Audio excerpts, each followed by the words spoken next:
Welcome back to another edition of Inwarp Mag. I am Brooke, joined as always by my co-host Drew and guests. Hey everybody, we're happy to have you all back for another edition of Inwarp Mag, this time live. This time live for our year anniversary special. It's about this time last year that we started the channel, and we wanted to celebrate it with Bill and Bear. Welcome back to the channel. This should be a lot of fun. We are obviously excited about our year milestone of being on this channel and working through this channel and playing 40K together. And we just kind of wanted to talk through tips and tricks that we've learned along the way, things that we've learned in 1 year. And if you guys wanted to join us in the chat, if you had any questions that you wanted to ask us, we'd be more than happy to answer some of those questions. But yeah, we're going to be talking about tips and tricks that we've learned over the course of the first year. Yeah, I think over a year of playing the game, not only do you gain experience from playing the game over that past year, but you've made countless mistakes over that past year too to learn from. So we have lots of experience, I think, just from the past year alone, and hopefully we have some interesting advice, maybe something you haven't heard, that'll help, I don't know, enhance your gaming experience, especially for any new people. Yeah, definitely. So, Drew, I want to ask you the question first because you were the first one to get into 40K out of any of us in the group. So, what was it like for you? What were your feelings around getting into 40K for the first time? I don't know. I've always been drawn to the 40K universe, and I think you were into it first, and like it just came up Yeah. unprompted, and we were texting or something, and I was just like, "What do you know about 40K? Like, what can you tell me about 40K?" And you're like this is out of the blue, and you're just like talking to me about it for a while, and I was asking you about the different factions and stuff, and I didn't even know much about the factions. I knew some of them. I knew about Space Marines and Orcs and things like that. And you ended up sending me a few videos of like faction deep dives. Maybe not deep dives, but like, was it Bricky's videos? Yeah, it was Bricky's Bricky's videos.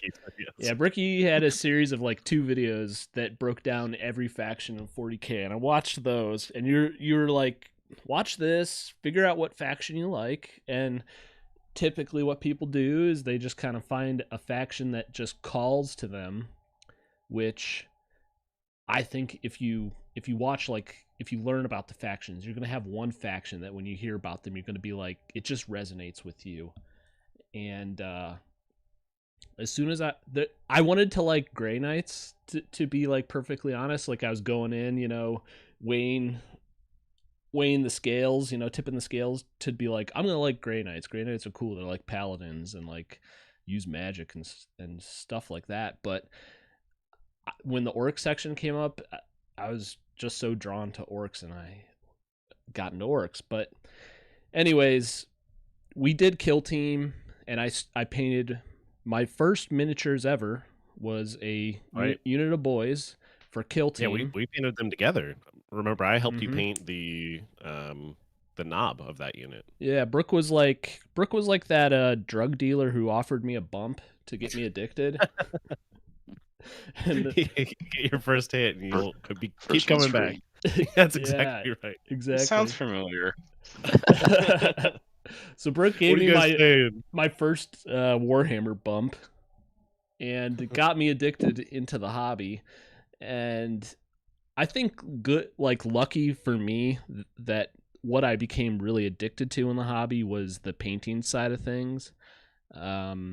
Because if you don't enjoy the painting side of things, then you're not gonna you could ship your models off to be painted, pay somebody to paint your models for you, but I don't know, that feels very surface level as far as getting into a game for me. If painting is not for you, that's a perfectly fine option if you want to play the game.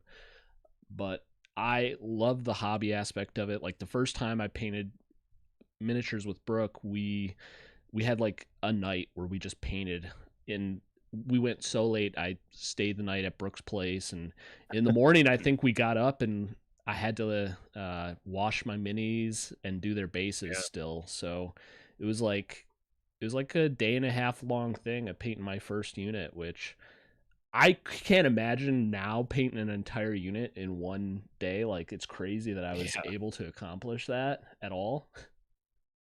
We But did it so fast. I do Well, have it was that. slap chop is what we did. Not quite. It was like it was something slightly different, but It was almost slap chop. I have that unit still. I play them on the table every once in a while, and they look very different from the rest of my army, but I appreciate them, and they're like my benchmark, so I can always look at that and I can see how much I've improved over time. And that was like 3 or 4 years ago, and after that we got into Star Wars Legion for a while, and I really loved Star Wars Legion, but something was always drawing me back to the green skins and the orcs. Like, that their lore was so cool. And not to mention that Star Wars Legion's rules were kind of like going down the tube slowly, and I was starting to be like, all right, I want to get back to like this full scale war And game. support was pretty lacking. Yeah, and honestly, like, I was playing Republic in Legion, which is like, I don't know, sort of like if you're playing Custodes, maybe. I mean, I would more liken them to like basically the Space Marine faction. They save really well. Yeah. They're elite. You know, they're basically the Space Marine faction. But I wanted that mob. I wanted that horde of orcs to just like overwhelm my opponent, and you could not get that in Star Wars Legion. And the more I started like looking at Warhammer, I was well, actually, I had kids coming. They're due, and I don't know. Maybe it's like a mini midlife crisis or something. And I'm like, what am I doing with myself? Why am I not playing Warhammer 40K? And all the important questions you could ask about your life, and the one that you ask while you're having kids and everything, you're like, but 40K, I need to be playing that. So it was about July, maybe, and I just started messaging Brooke again out of the blue, and I'm like, so I'm gonna That'd be like 2 years ago now, right? Yeah. No, it was a year ago. No, a year ago we were doing the podcast. Yeah. A year and a half ago. Right. Because my girls are about a year and a half, but yeah, I had twins. Like, you'd go through a little mini midlife crisis if you had twins too. Where's my free time? It's gone. Yeah. So like, I'm like, I text Brooke. I say, I want to get into Warhammer 40K again. And I think at first you're just like kill team, and I'm like shocked. I was like, no, like full scale Warhammer 40K. I'm like, I know how expensive it is, but I'm thinking, like, I told you back then that I wanted to set goals. Maybe we do combat patrol first, or we do like 750 or 1,000 point, and we work our way up. But no, I remember this. I remember this. The first text you sent me was, I just bought the Orc Combat Patrol, and I was like, "What?" Like, that took me completely off guard. No, like, I want to get into 40K. I bought the Orc Boarding Patrol. Oh, right, it was the Boarding Patrol. God, I forgot those boxes existed. Mm-hmm. Right. So, yeah, and you were like, "I want to play 1,000 points." That was your goal. I remember you were like, "I want to play 1,000 points and skip boarding actions." Mm-hmm. Yeah, I looked at Combat Patrol too, and I was just like, nah, like I want to, because one of the parts I enjoyed most from Legion was the list building, and I want to do full scale Warhammer 40K so I could build my own lists, and 1,000 point felt like the lowest entry bar for what I wanted to do with Warhammer 40K, and from there, that was a baseline that wasn't too expensive for me because I was on a budget, because I had 2 babies coming into the world that I was going to have to pay for. And yeah, I went from there. I just, like, I started buying I listened to a few things where people gave me great advice, a lot of resources on YouTube, I'll say. Gave me great advice to get me started. and I followed their advice, and I don't regret really anything that I've done so far. And I think I'm at a great spot now to just keep building into my future Warhammer 40K lifestyle. And like, here's a funny story. When after my girls were born, I had to go back and forth to the hospital many a times. And on the way to the hospital, there was one of my local gaming stores. So a few times on the way to the hospital, I'd be texting my wife, and I'm like, "Yeah, I'm gonna be a few minutes late," because I was stopping at the store to look at new stuff to buy. And I think I think on a couple of the trips I stopped and I bought Mazarag Scragbad, and then on another trip I bought a Beast Boss. So Yeah, Nice. that's hilarious. don't tell I didn't my know wife. that story. I was gonna say, anyone else know about this, or just us now? Yeah, we'll keep Just this you between guys us. now, yeah.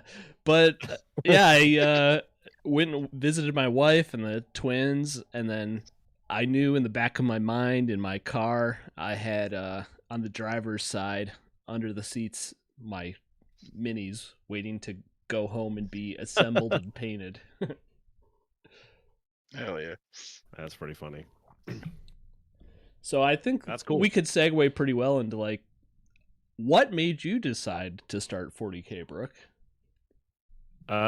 So I, as you said, I was kind of the first into just reading about 40K. I knew about 40K from the periphery of just, I got into like very, very early in like back in college, was into like board games pretty heavily. And the very first Gen Con I went to, that was, I think it was 2016, maybe 2017. I think it was 2017.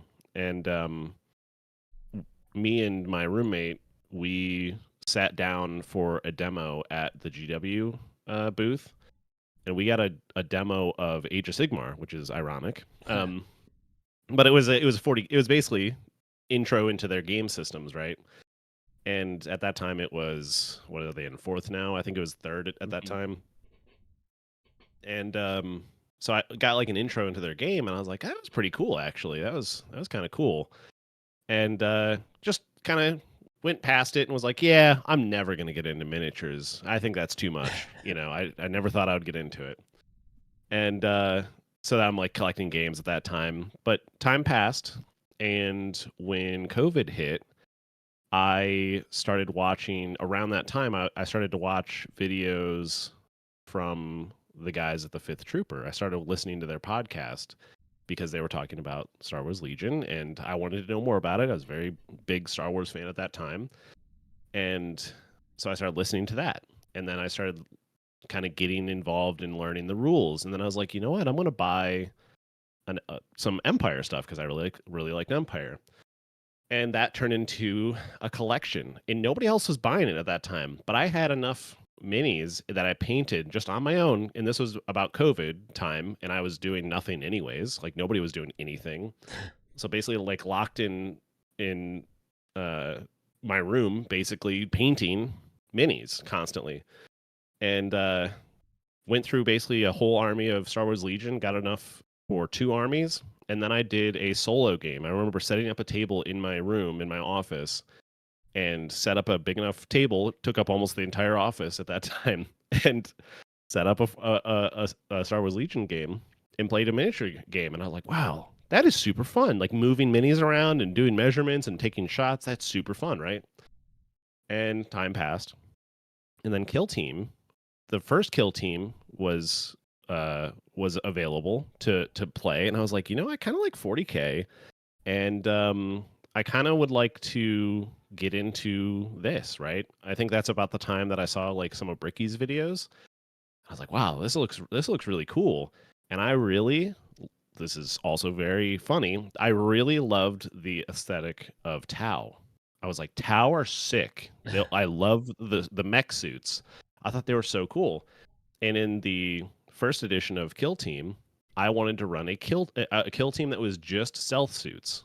and because I thought they were super cool, and I thought like the whole thing where they have camo and active camo, and they're harder to shoot because you can't see them. I thought that was super cool, and they could like boost around because they have like little like rocket packs on their body, you know, to like scoot them around the battlefield. I just thought it was super cool, and so I bought some Tau stuff to start building for Kill Team, and this is about the time that I started talking to Bill about it, and that's when Kill Team 2 came out.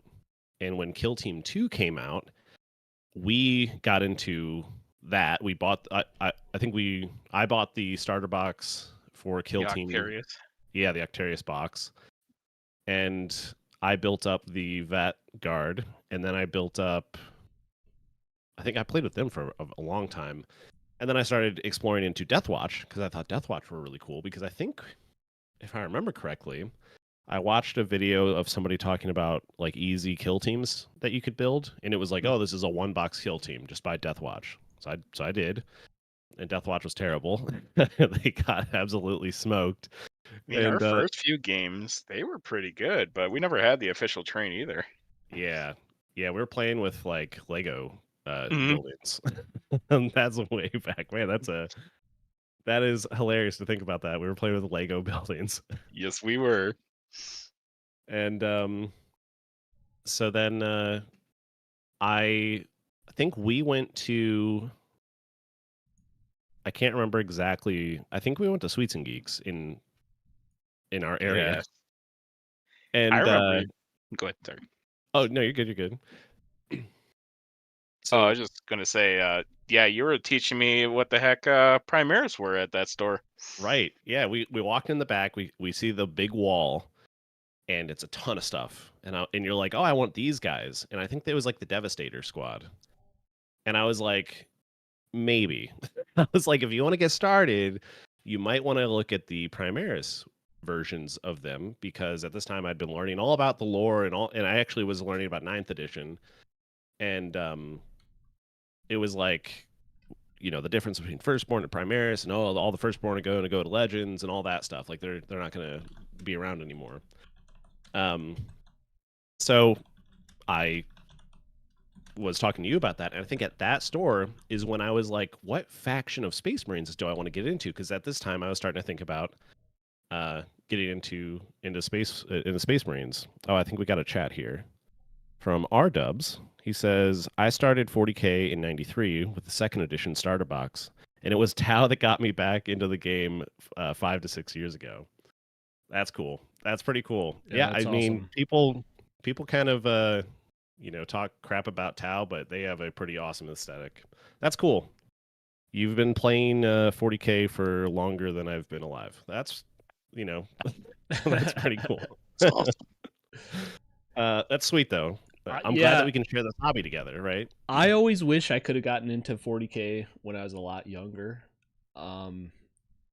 But like my family would not have been able to afford it. Like, oh, here's a 40K box. Yeah, they'd be like, no, go pound salt. Go ask for a Hot Wheel. It's exactly right. Yeah, but that's awesome. I wish I could have played a long time ago, because getting into it in my adulthood now, I'm just like, man, I was missing out some awesome times as a kid. For real.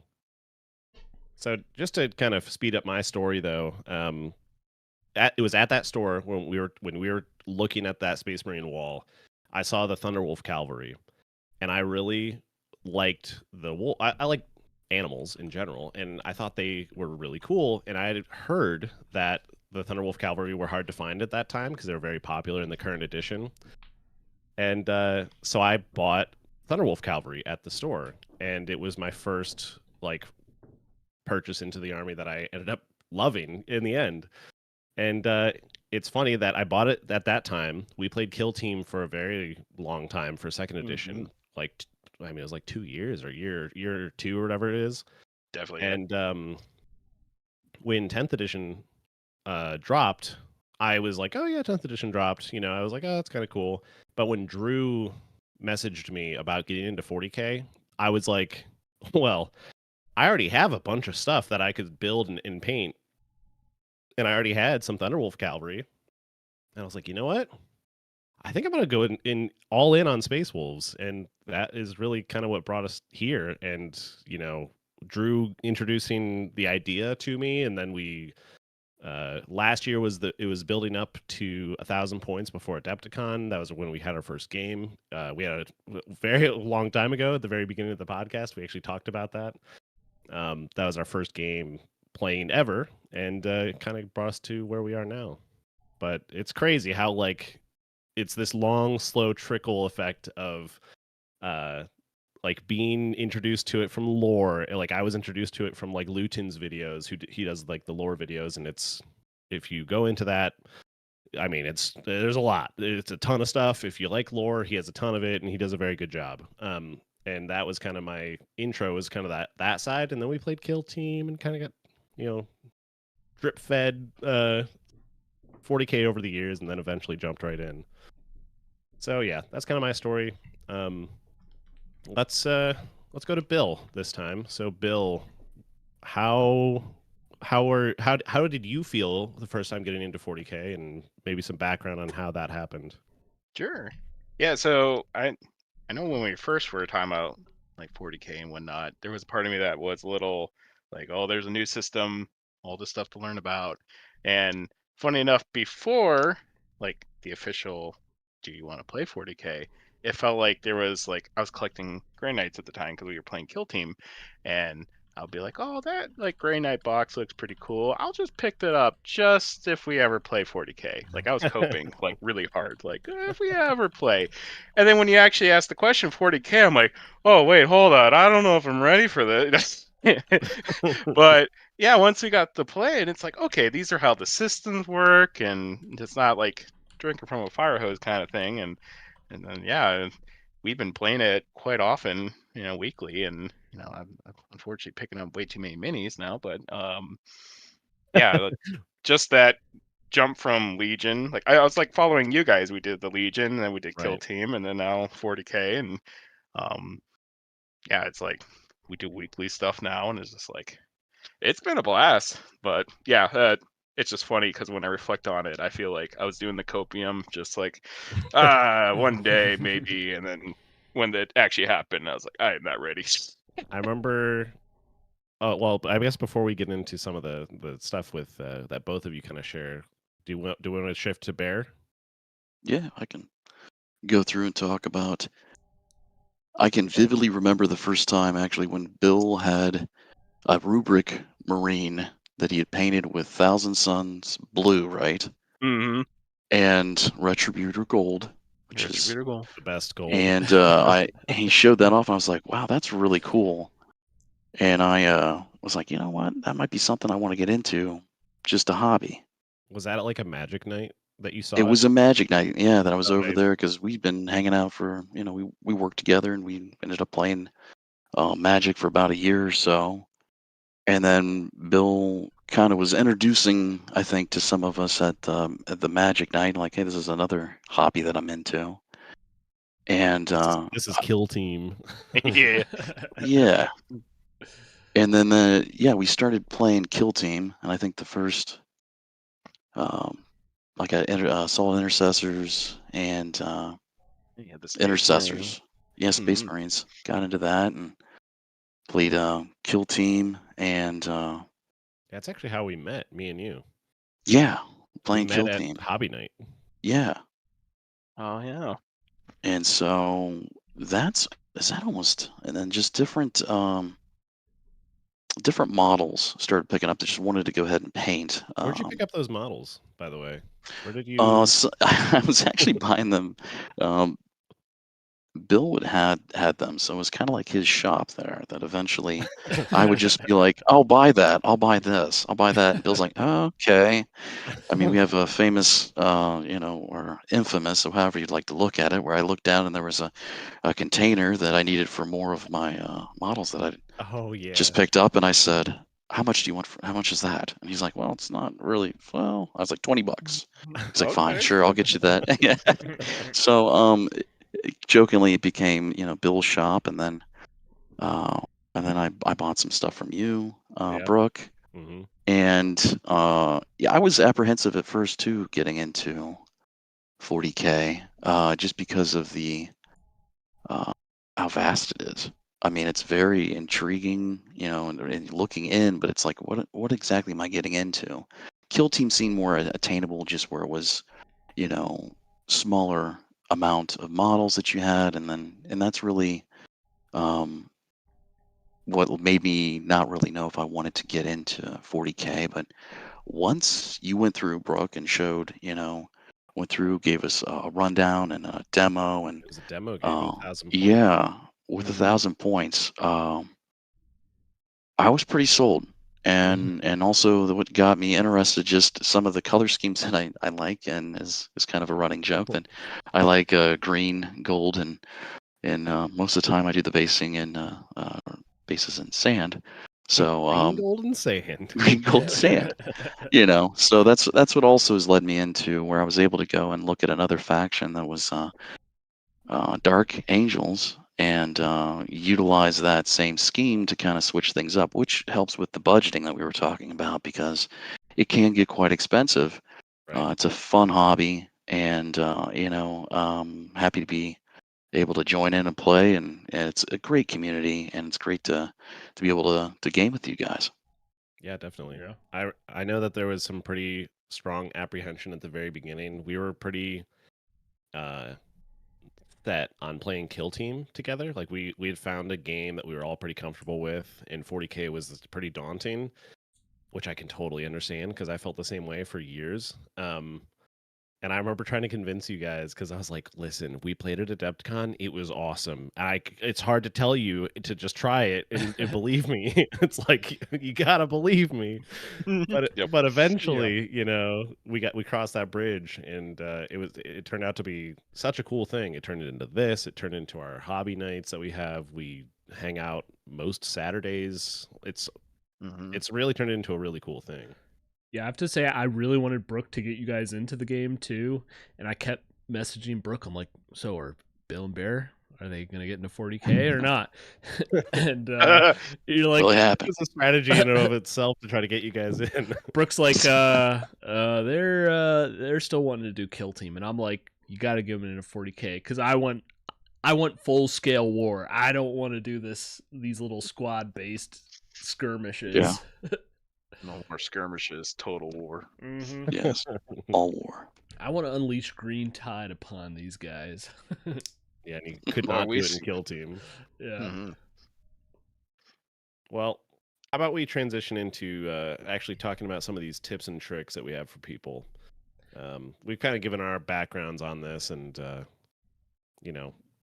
kind of more for us, I would say. But I think it's kind of interesting to hear how people get into the hobby. Everybody comes from different perspectives, and usually it's a catalyst, like one annoying person in the group who goes, "Please play this game with me," and like me talking to you guys, like, "You got to try this. You have to try it." Like, it's the first one's free, I swear. Yeah, I wish I had R-Dub's perspective, where I've been into the hobby for a long time, because that would be an awesome life. Yeah, it would be pretty cool. It would be pretty cool to see the game change from when you were playing it when you're younger, and now it's just that'd be pretty cool. Mm-hmm. All right, so let's first talk about any tips we have for gaming and strategy. So I think the first thing I want to talk about is just kind of the mentality and mindset when it comes to gaming. And I think the most important thing when you are playing a game of 40K, because it can be a long night sometimes. Like, we played the 3,000 point like doubles / triple game for our Christmas get together, our Grotmas, and you have to find a way to stay positive while you're gaming, because you're going to always have setbacks. You are engaged in combat, in war with the other guys on the other side of the table, and with war you're going to have casualties. So you have to accept the casualties that you have, and you got to react to them. And I know, like, a few times, Intense. yeah, it can be intense, but you have to find a way to stay positive, because if you let it get to you in the moment, you can make yourself have a bad time. So you have to like set yourself into a positive spirit where you kind of celebrate the small victories that you have over a game, and you kind of look at those, and when you have losses you can accept them a little bit more. Just kind of like whether that is trading, there's different strategies that you can look at. So trading for newer players is you look at the point value of your unit versus the point value of the unit they eliminate. So if I bring a brick of boys for 80 points and they eliminate some, I don't know, what do intercessors cost, bro? A Shalaxi? Oh, sorry. Intercessors are 80. Yeah, if they eliminate intercessors, 10 boys eliminate intercessors, that's fine. That's an even trade. So if I lose that boys unit when Brook charges in with his Thunderwolf cavalry next turn, it's no big deal because they made up their points.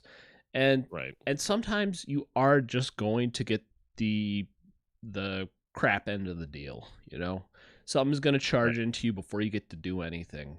A la Ulfric meeting the lion. Meeting artillery. Plus Lionel Johnson, who's going to beat his ass into the ground. Yeah. R-Dubs in the chat, he says a squad of tactical Marines was 300 points. The total war, quote unquote, could be just 25-ish models, which is it's kind of funny actually. We shared it in the Discord actually that we have, and if you haven't seen the Discord, go check it out, and it's all free to join, and you can hang out and talk to us there.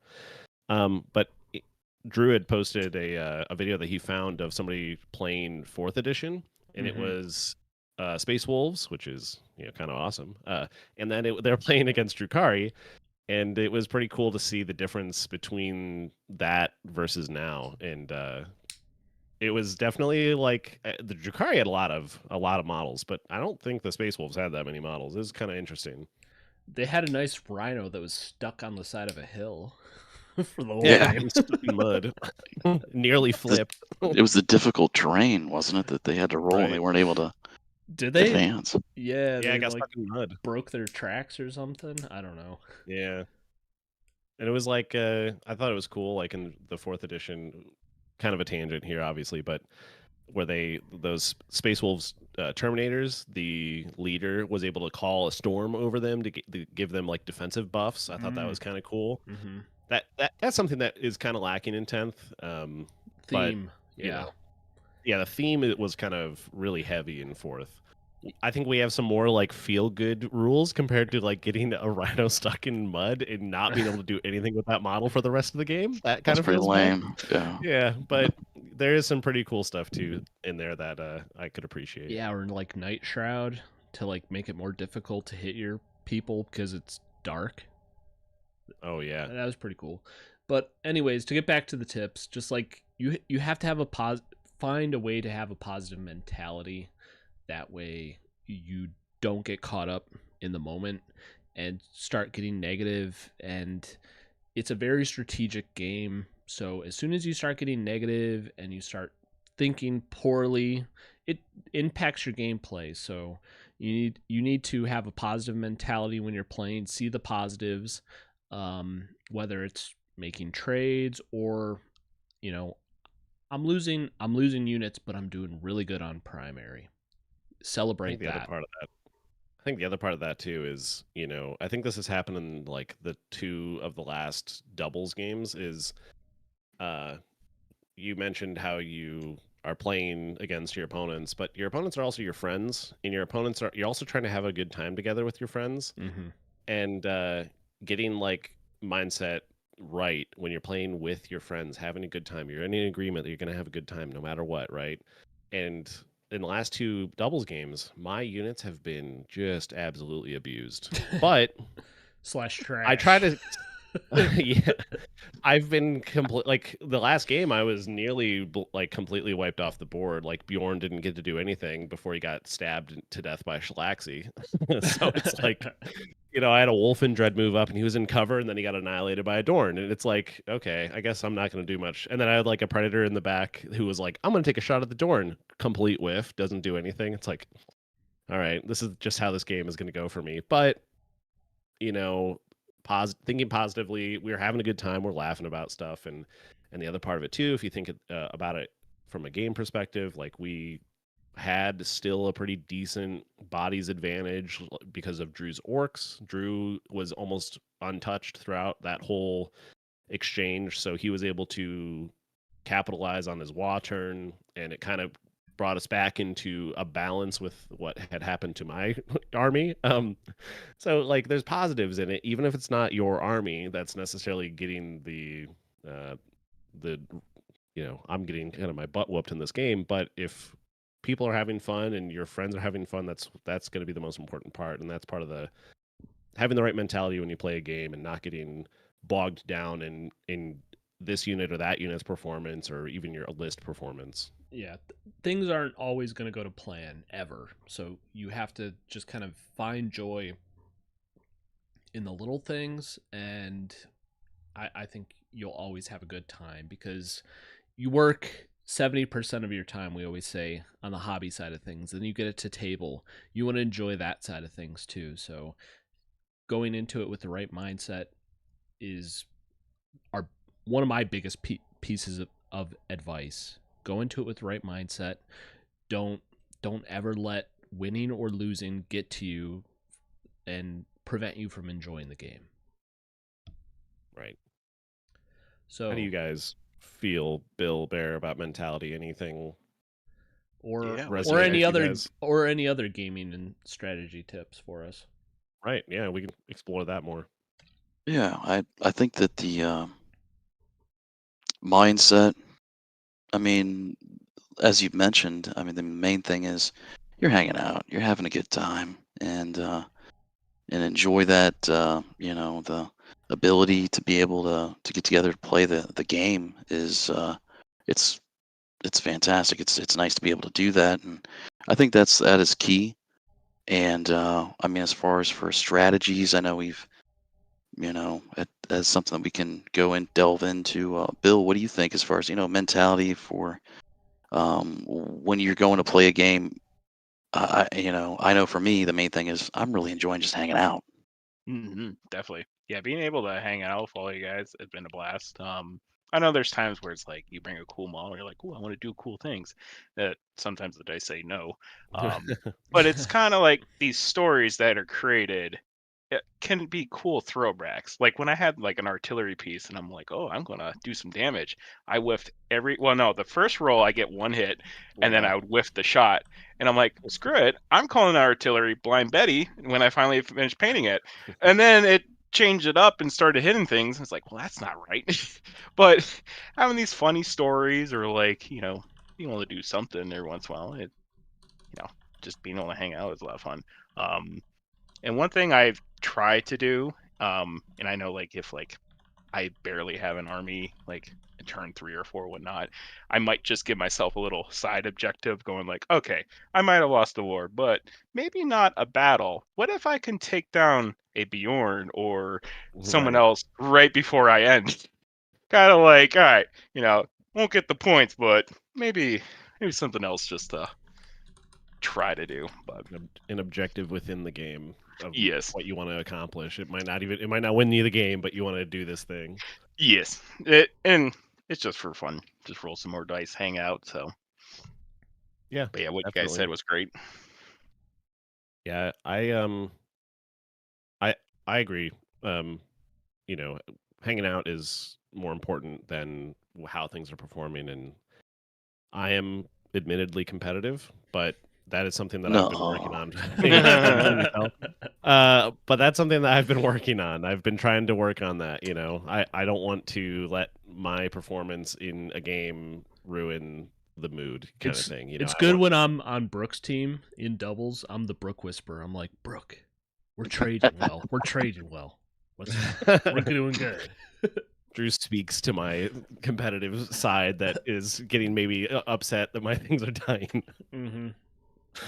But yeah, I think the other thing, like with just the gaming side of things, one of the important things that we've kind of learned how to navigate is the rules and the cheat sheets and the things that have helped us streamline the game, whether it's setup or what we bring to the table, how we get started playing quicker.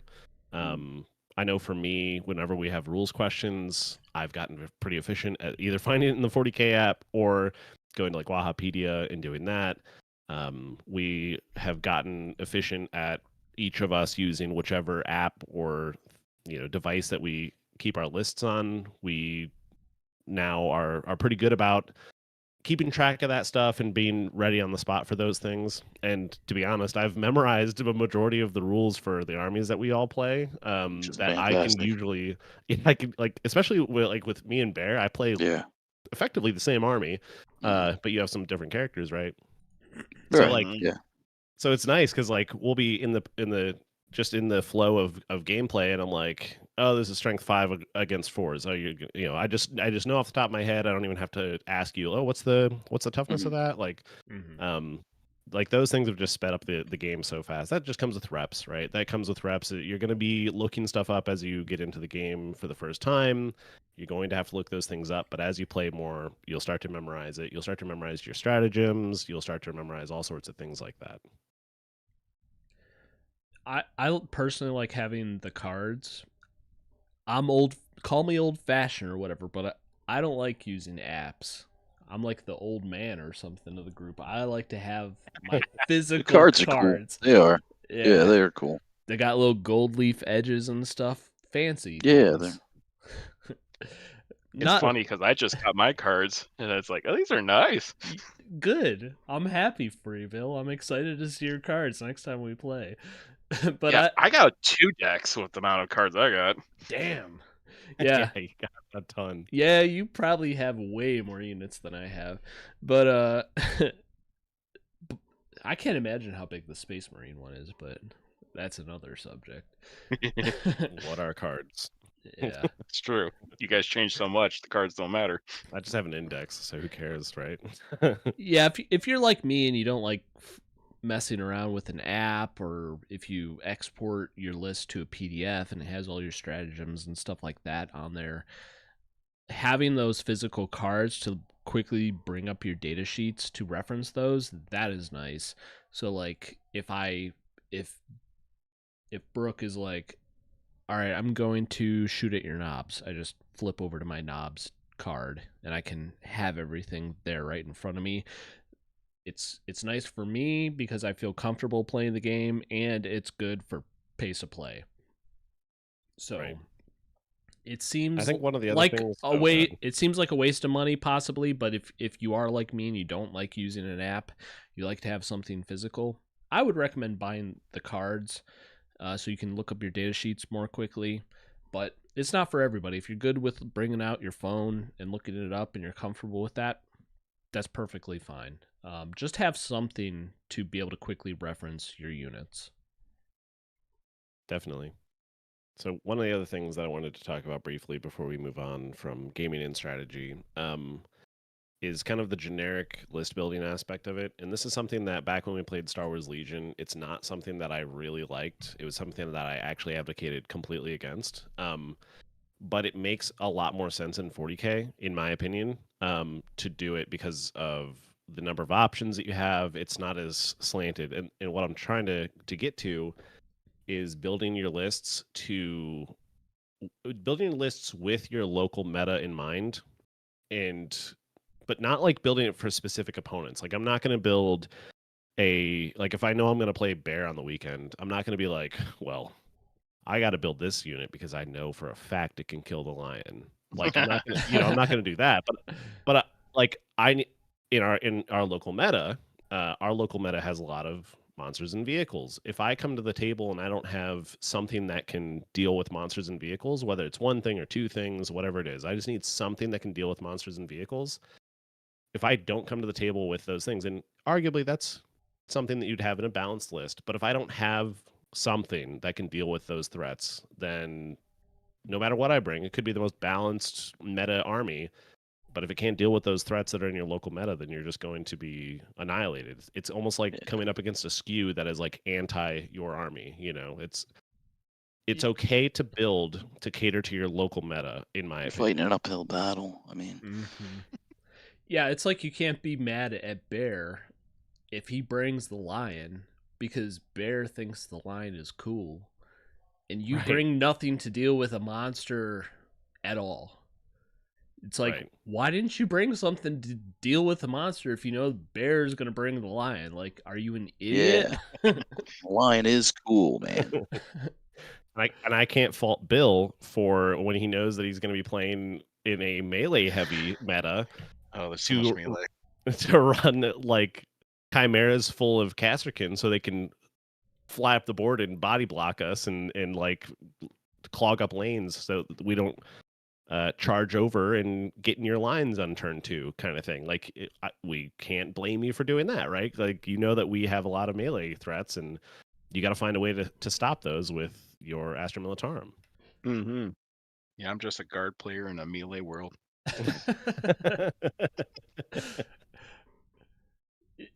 It's Hateful crazy. line here. It's crazy how different it is from Star Wars Legion, because in Star Wars Legion, if you built skewed lists to deal with one player, you could just completely shut them down. But Right. I could build a list that is specifically for dealing with like monsters or vehicles, and still, if I don't employ the right strategies and stuff like that against Bill or Bear, if I was going against those guys with the lion and Rogel Dorns in my face, like if I don't do my job right, I'm still gonna have a bad time. So Right. it almost feels like in Warhammer 40K, it is designed for you to build for your local meta and still have a good time, which I think is good. You don't have to do list building in a specific way to have fun. You can do whatever you want. Your friends can do whatever they want, and you can build lists to cater to them, and you're still going to have fun, because having fun is the most important part. Definitely. Yeah, like hard counters aren't so hard that they ruin the game. Like it's not like you come up to the table and you're like, "Oh, I lost." Like sometimes it was in Legion where you like get up to the table and you're like, "I have no way to deal with that. I literally can't deal with that. I lose." You could basically say GG at the table, but it feels like in 40K it's never the case. And it could be how the objectives are run. It could be completely objective dependent, but yeah, I never feel like I'm out of the game regardless of what is across from me. Like I'm sure you lose 40K games on deployment, but I've never felt like I've lost a deployment game, where somebody deployed something in a certain way and I'm like, oh, I was stupidly not reacting to that, or I stupidly deployed this over here and left my left side completely exposed or something like that. So it feels way more balanced than Star Wars Legion. Bear, I think you had something, or Bear. Yeah, I was going to say, I think that Games Workshop's done a really good job of making sure it is balanced, and that, you said with Legion, that's one of the things that's, it's fallen apart because it's very skewed certain ways with what people bring to the table, and you're not able to deal with it. You're like, okay, this isn't something that I can handle. That the balancing that happens within this game is, sometimes you're like, well, I got nerfed, and man, that really isn't great. Now I got to figure out another way to list build, but there's reasons behind why they're doing it. I think to keep it competitive across the board. I think that's really nice with that, to keep that in mind when things do change with the lists. Yeah, definitely. Bill, did you have something to add to? I know that I at least saw your bubble light up. Oh yeah. And the other thing, we like to play with tactical secondaries too. Right. So that's always a curveball as we play the game. It's like, you might have the perfect setup, and it's like, oh, or establish locus. I don't know if I'm going to be able to do that one. Oh, you gonna cleanse? Oh, wait, I don't know if I can actually. My one guy can't cleanse, and I need him to do something else. Right. Yeah, that's a good point. We do play it typically with the tactical secondaries, and it definitely mixes up the game so much that Yeah, your it's nice. skew it might lose just based on objectives because of that. Like you could just get out objectived by your opponent because they play secondaries better than you, even if your skew is anti whatever they're playing. Mm-hmm. So let's go ahead and let's move on to talking about some hobby and painting tips. I think we've all learned a lot on how we hobby and paint and things that we enjoy and things that we have learned over the year or multiple years. If we've been playing Kill Team a long while, but we're kind of keeping it into the 40K realm. You can talk about anything you want, of course, but Bill, do you want to kick us off on any of the hobby or painting tips? I don't know if you have something off the top of your head that you want to talk about. Maybe something that you were doing recently, or maybe Yeah. So one thing I will say, batch painting is really efficient, but I really get drained. yes. So it's like I can get a unit of 10 guard done, but I really don't want to see another infantry for quite some time. So I would say if you get a lot of models you're working through, sprinkle in a nice fun unit, like maybe a captain or a tank or something to breathe life back into painting. At least that seems to help me a little bit. But that's I my big thing. completely agree. Completely agree. Or terrain too. Terrain's a good one too. Terrain. Terrain you don't typically care about the way it looks because you want your models to look better anyway. Terrain could be a fun way to just be like, I'm just gonna like slap some rust on that, and I'll just throw a wash on this, and oh, there's some cables here, I'll paint them rough, whatever. You can kind of get away with some of your loose and kind of more freeing style on terrain than you would is something that you're like, man, I gotta get his cloak just perfect. I gotta paint his lenses and have a little glare spot on it. There's like all this Mhm. stuff that you can really get hung up on, and it can kind of stress you out. But yeah, I totally agree. Batch painting can be ultra draining. Definitely. So, Bear, do you want to talk about something that you've learned over your hobbying this year in 40K?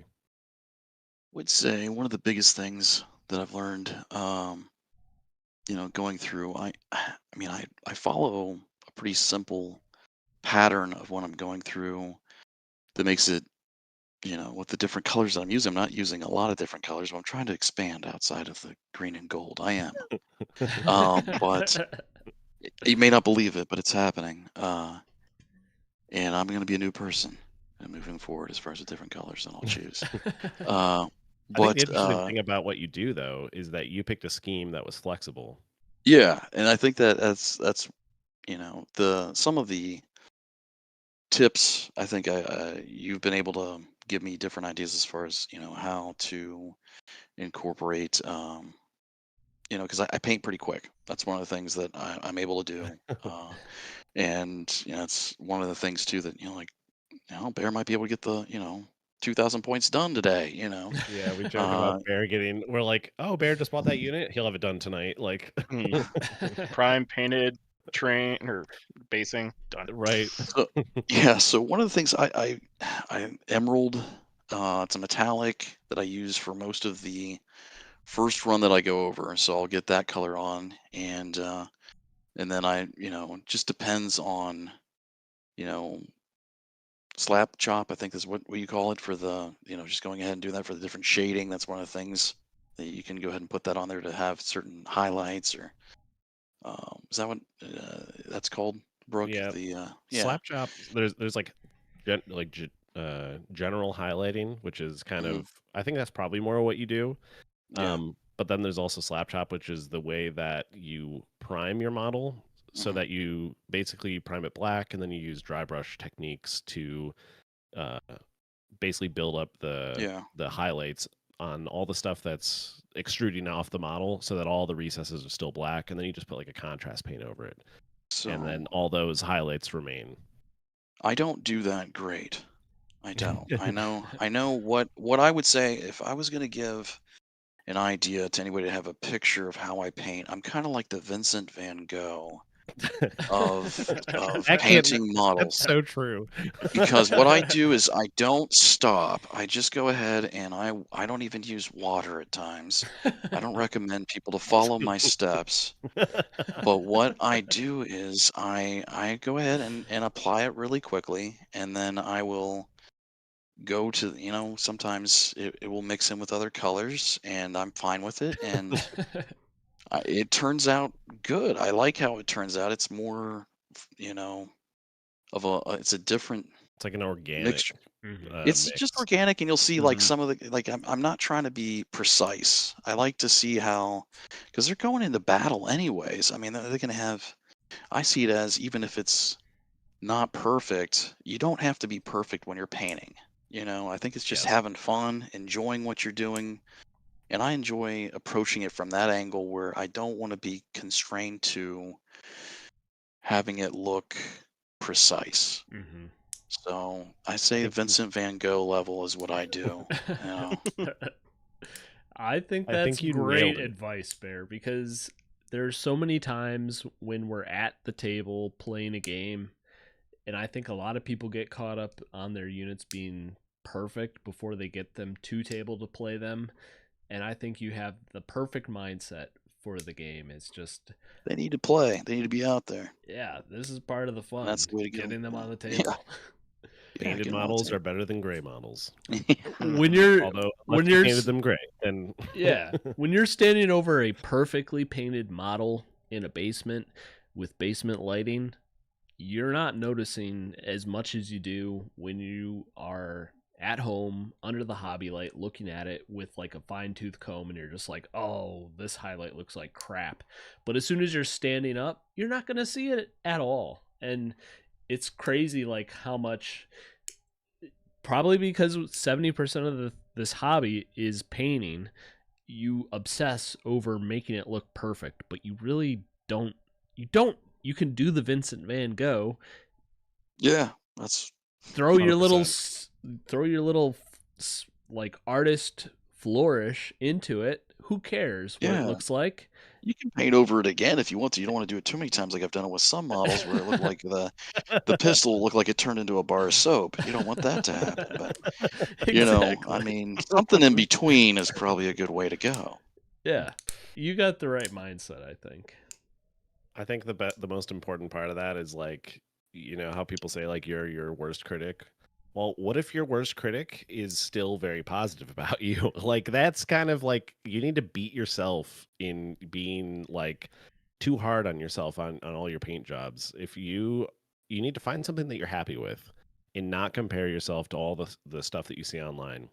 If you or even the box art, like some people get really hung up on box art and they want to make it look just like box art, and that's fine. That's a fine goal to have. But if it's going to prevent you from having fun, and maybe I mean some people have a blast trying to match the box art, and that's fine. But if you want to play the game, if you want to have painted models and you don't find joy in making things look like box art, this is like the mentality to have. You need to find something that you enjoy and a process that you enjoy and stick to it. And you'll have a lot more fun in the process, and you'll have painted models and you'll get to the table and use them. So I have post-impressionistic miniatures is what I have then from the artist level. Just don't cut your ear off. Yeah, I'm gonna keep both my ears, and so I just letting you know. Yeah, I'm not going that far. So far. That's great.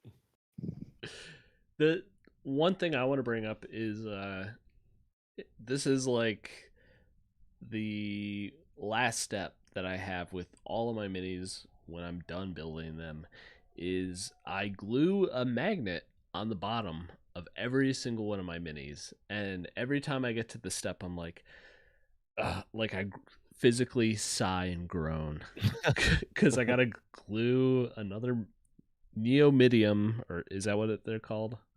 I don't know. Something just a magnet. Yep, go with it. Yeah, I don't know. You gotta glue a Factory. neomidium magnet on the bottom of your base, and you're just like, all right, this is like the necessary evil of finishing off this model. I gotta glue a magnet to the bottom, but Neodymium. I butchered that. Sorry. It's late. We'll probably 1,000 lashes. we'll get into this in the next step a little bit more, but like having a magnet makes on the bottom makes the model very versatile. Like if there's terrain that you've built that has like metallic, like a metal surface or whatever, which I've seen a lot of YouTube videos where they build, say, like I'm trying to think, like walkways and stuff that have a metal sheet in it. Your models are less likely to go flying off of the table. And if you're playing something like AdMech or let's say Necrons, it has a bunch of spindly bits, it's less likely to break because it's not going to go flying off the table.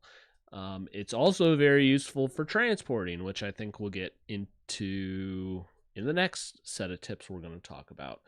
But right, I highly recommend finding some magnets on Amazon or Temu or whatever supplies magnets to your area in the world. Yes. Buy some magnets that fit under the base of your model and glue them on there because you will be happy that you did it. It's a necessary evil of finishing the model. Right. I think the one thing that I want to talk about for hobbying is confidence. And Bear kind of has that confidence. Bear's to like his own level 100 confidence. Yeah, that's what you're striving for. I think the thing that I'm kind of talking about in my example, though, is being confident enough to try new things and to try difficult, quote unquote, things that people might tell you is like, oh, this is like, oh, freehand. Oh no, like you have to do some freehand. Be confident to just give it a try, because the worst thing you can do is paint over it, and then you know, maybe you try again, and then you paint over it. If you mess up again, you have a few tries at it, right? But that's like the worst thing that you can do. But be confident enough to try new things. I'll give you an example. I just painted recently. I painted my Terminators. And one of the things I tried with them, brand new to the process of anything else I'd painted, was how I base coated them. Instead of doing an airbrush base coat, I did an overbrush. And if you don't know what an overbrush is, it's basically dry brushing, but you have more paint on your brush, and it's actually still wet. Like, it's not like it. Obviously, people say that your dry brush should be like a little damp, but like I'm talking like it's actually wet, meaning it has paint like a normal paintbrush, but it's on a dry brush, and you kind of get some of it off, but it still kind of goes on like normal paint. And what I ended up doing was I stippled, like just stabbed at my model with the really dark coat, and I did it all over. I did a medium of like really watered down.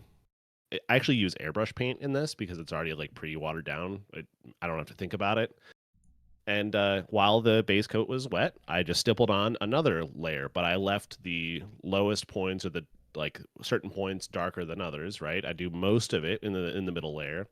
And then I did a highlight layer, like the normal Space Wolves gray, and that kind of hits like the shoulders and the backpack and the head and the upper chest and maybe the upper arms where the light would hit, things that I want to like draw attention to, the outsides of the legs, And then I go in with pure white and I water it down very far. And then I just do the shoulders, the head, and maybe the upper chest to like basically frame the head, because I want people to look at the head, right? And that base coat that I built up looks way better, in my opinion, for what I like to do, which is like the dirty, grungy, battle-worn look. I really like that. It looks better to me than if I do an airbrush. And that was my previous process, was airbrush everything, and then I would have like this gradient, kind of like an easy fade from light to dark. But me trying that on my Terminators, it is now the process that I want to do for all of my models moving forward.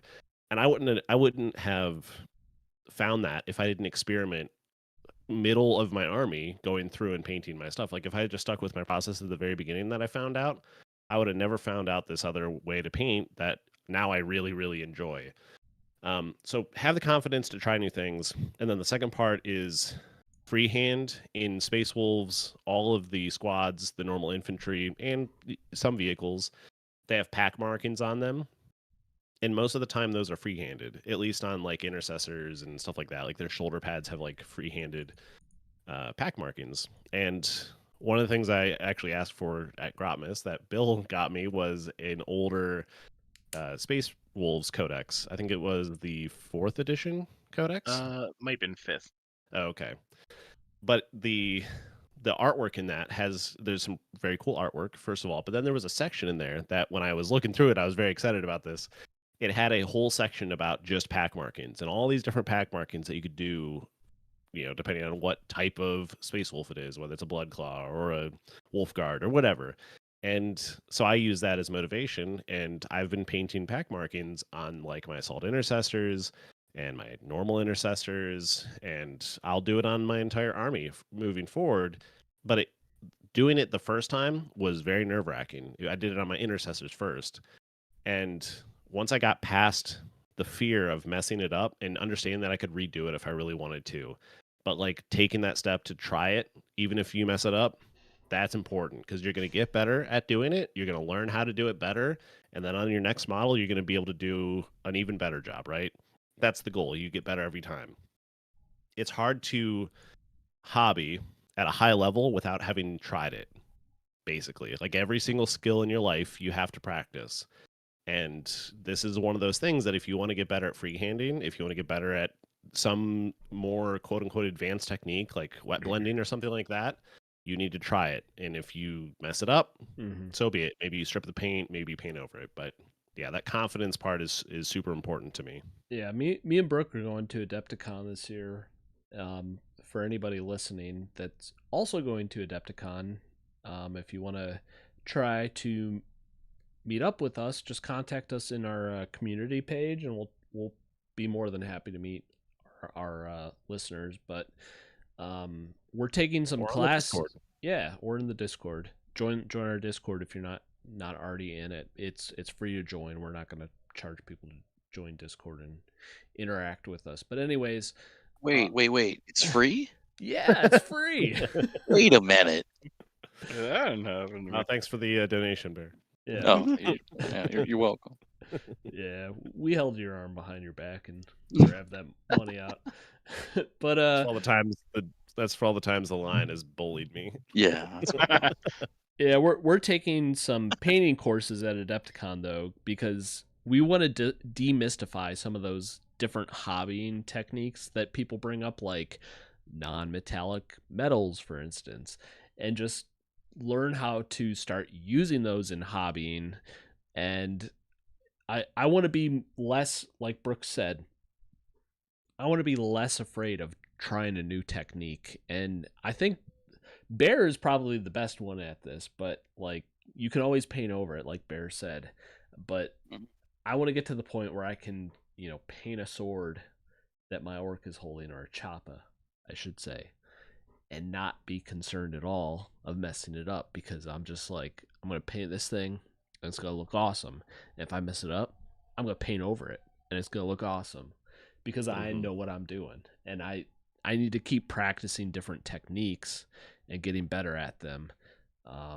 So maybe you have to take a couple layers of paint off, like I've had to do that sometimes. True. Yeah. Go in. I think Bear has the best advice in this. Go in with the Vincent Van Gogh mindset of this and just be an artist. Or Gauguin. You could do Gauguin too. That's Bear's got name dropping all the artists. Yeah, that's right. Just we know who the real artist is in the group. Yeah. Bear. It's obviously Bear. Go in with confidence, try out new techniques. If it doesn't turn out good, you can strip the paint and try again. It's okay to make mistakes. Sometimes when you go through and if you're trying to do something you think that you're trying to do, sometimes the mistake that turns out, it gives you a different look, a different angle, and it might be something interesting that comes out of it, even if it is not exactly what you wanted. True. That's like the Bob Ross style. Yeah, happy mistakes or whatever. Yeah. Happy little trees. Yes. I think anecdotally, I think Bill with his Lehman Russ, like you kind of Oh, went that down thing that turned path, out didn't you? awesome. Wait, what was that? You kind of like with your Lehman Russ, you kind of went down a route of like learning some new stuff on how to like your camo, for example. Like your camo is a big deal. Oh yeah, the process of doing that, because anytime I try to create natural, and I'm doing air quotes at my desk, but natural like chaotic lines of sorts, it always seems to conform some way. And so just finding that article, about using this one sponge and be able to kind of create just this mass of paint as it just sprinkles around, and it's like, oh, okay, it kind of did its thing without me overthinking about it. And there's some really good just tutorials out there that you might look at something and be like, yeah, this is impossible, but then it's like someone's like, hey, I just paint this one Space Marine 50,000 times. I could teach you the ways. Um, Right. but yeah, the other side with that Rust though is I think I spent like 7 sessions on it, so it's a little too long, but I am happy with it. But It's the other turned Rust out is it's turned out incrable though. Yeah. no, thank you. Need No to post a pressure. picture of You don't that one. yeah, No no pressure. pressure. But All a picture on the Discord We're would not. be We're kind of not. sick. right, all right. I'll have to get that. No pressure, but it is a sick model. It's really, really good. The camo that you accomplished on that model is like super impressive. It's really, really cool. Drew hasn't seen it yet. No, Oh I yeah. haven't. Yeah, shout out to Rob on our Discord because he's been sharing some sweet ass videos of his models. Because Rob doesn't Yes. just share pictures, Rob shares videos of his models, and they're awesome. I'm keeping this clean for anyone who's listening while they have kids walking around because that's what I do when I listen to live streams. But Rob's got some sweet videos of his models. He's got like smoke in them and stuff. Feel free to join our Discord and share pictures of your models because I want to see them. Or Bill, I want to see your Lehman Russ. You need to share it. I think I owe a picture of my commandos. I was talking about that maybe like 4 episodes ago. I need to share a picture of my commandos fully painted. I owe a picture of most of my collection because I did say that I would post pictures to Rob at some point, but I just haven't gotten to it yet. So I'll get some pictures posted in there, and yeah, we encourage anybody that's going to join up on the Discord to share pictures. We appreciate them, and if you do want any tips on those, post it with your picture. But generally, we're not going to be critiquing your paint job. We all very much appreciate all your paint jobs. It's fun to see what other people come up with. For sure. So I think we kind of talked about this a little bit in our hobbying tips, but we should talk about some of the organization and kind of the storage tips that we have learned over the course of the year of collecting a lot more minis. And we're not just using like those little foam little boxes to carry like a kill team with, and we've had to figure out how to actually transport full armies to each other's houses. So especially when your full army is a full army of orcs. yeah, and you have a ton of stuff. Mm-hmm. I can kind of kick this off for me. So I have the Tabletop Stronghold, no, not a sponsor. The Mag case. It's a very nice case. It's an MDF case. If you don't know what it is, MDF case with metal trays that you can slot in at any height that you want. It's like very customizable. They like go up by like a half a centimeter. Like it's very, very flexible on how the slots are for like if you have a really tall mini, you can put it at the bottom, and then you have a really big gap to the next tray. Then you have just infantry there, and you can kind of make it skinny, so on and so forth. Their product is very nice. And then the one thing that I did to make it a little bit better, because one of my big complaints about this case was the carrying handle. It's kind of small. It's a metal handle, and if you have a lot of minis, it can kind of get a little heavy, especially if you have multiple of those metal trays. So it's not the most it's not the most comfortable of cases to carry.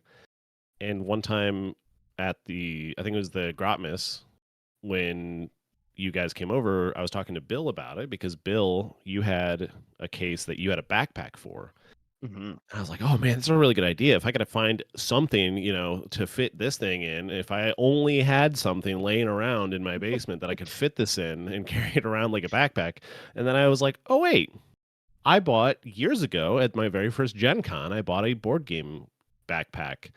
And it's a vertical backpack in the same shape as this thing. And I was like, I wonder if it fits. So I pulled it out, we stuck it in there, and it fit like a glove. It was like the thing was made for it. I was like, okay, I have a backpack now. I didn't have to pay extra to find a backpack for it, and it works awesome because the door to my carry case, it has latches at the top, and then it kind of lays down in front of the carry case, which maybe normally you're like, well, it's kind of an awkward way to open your case.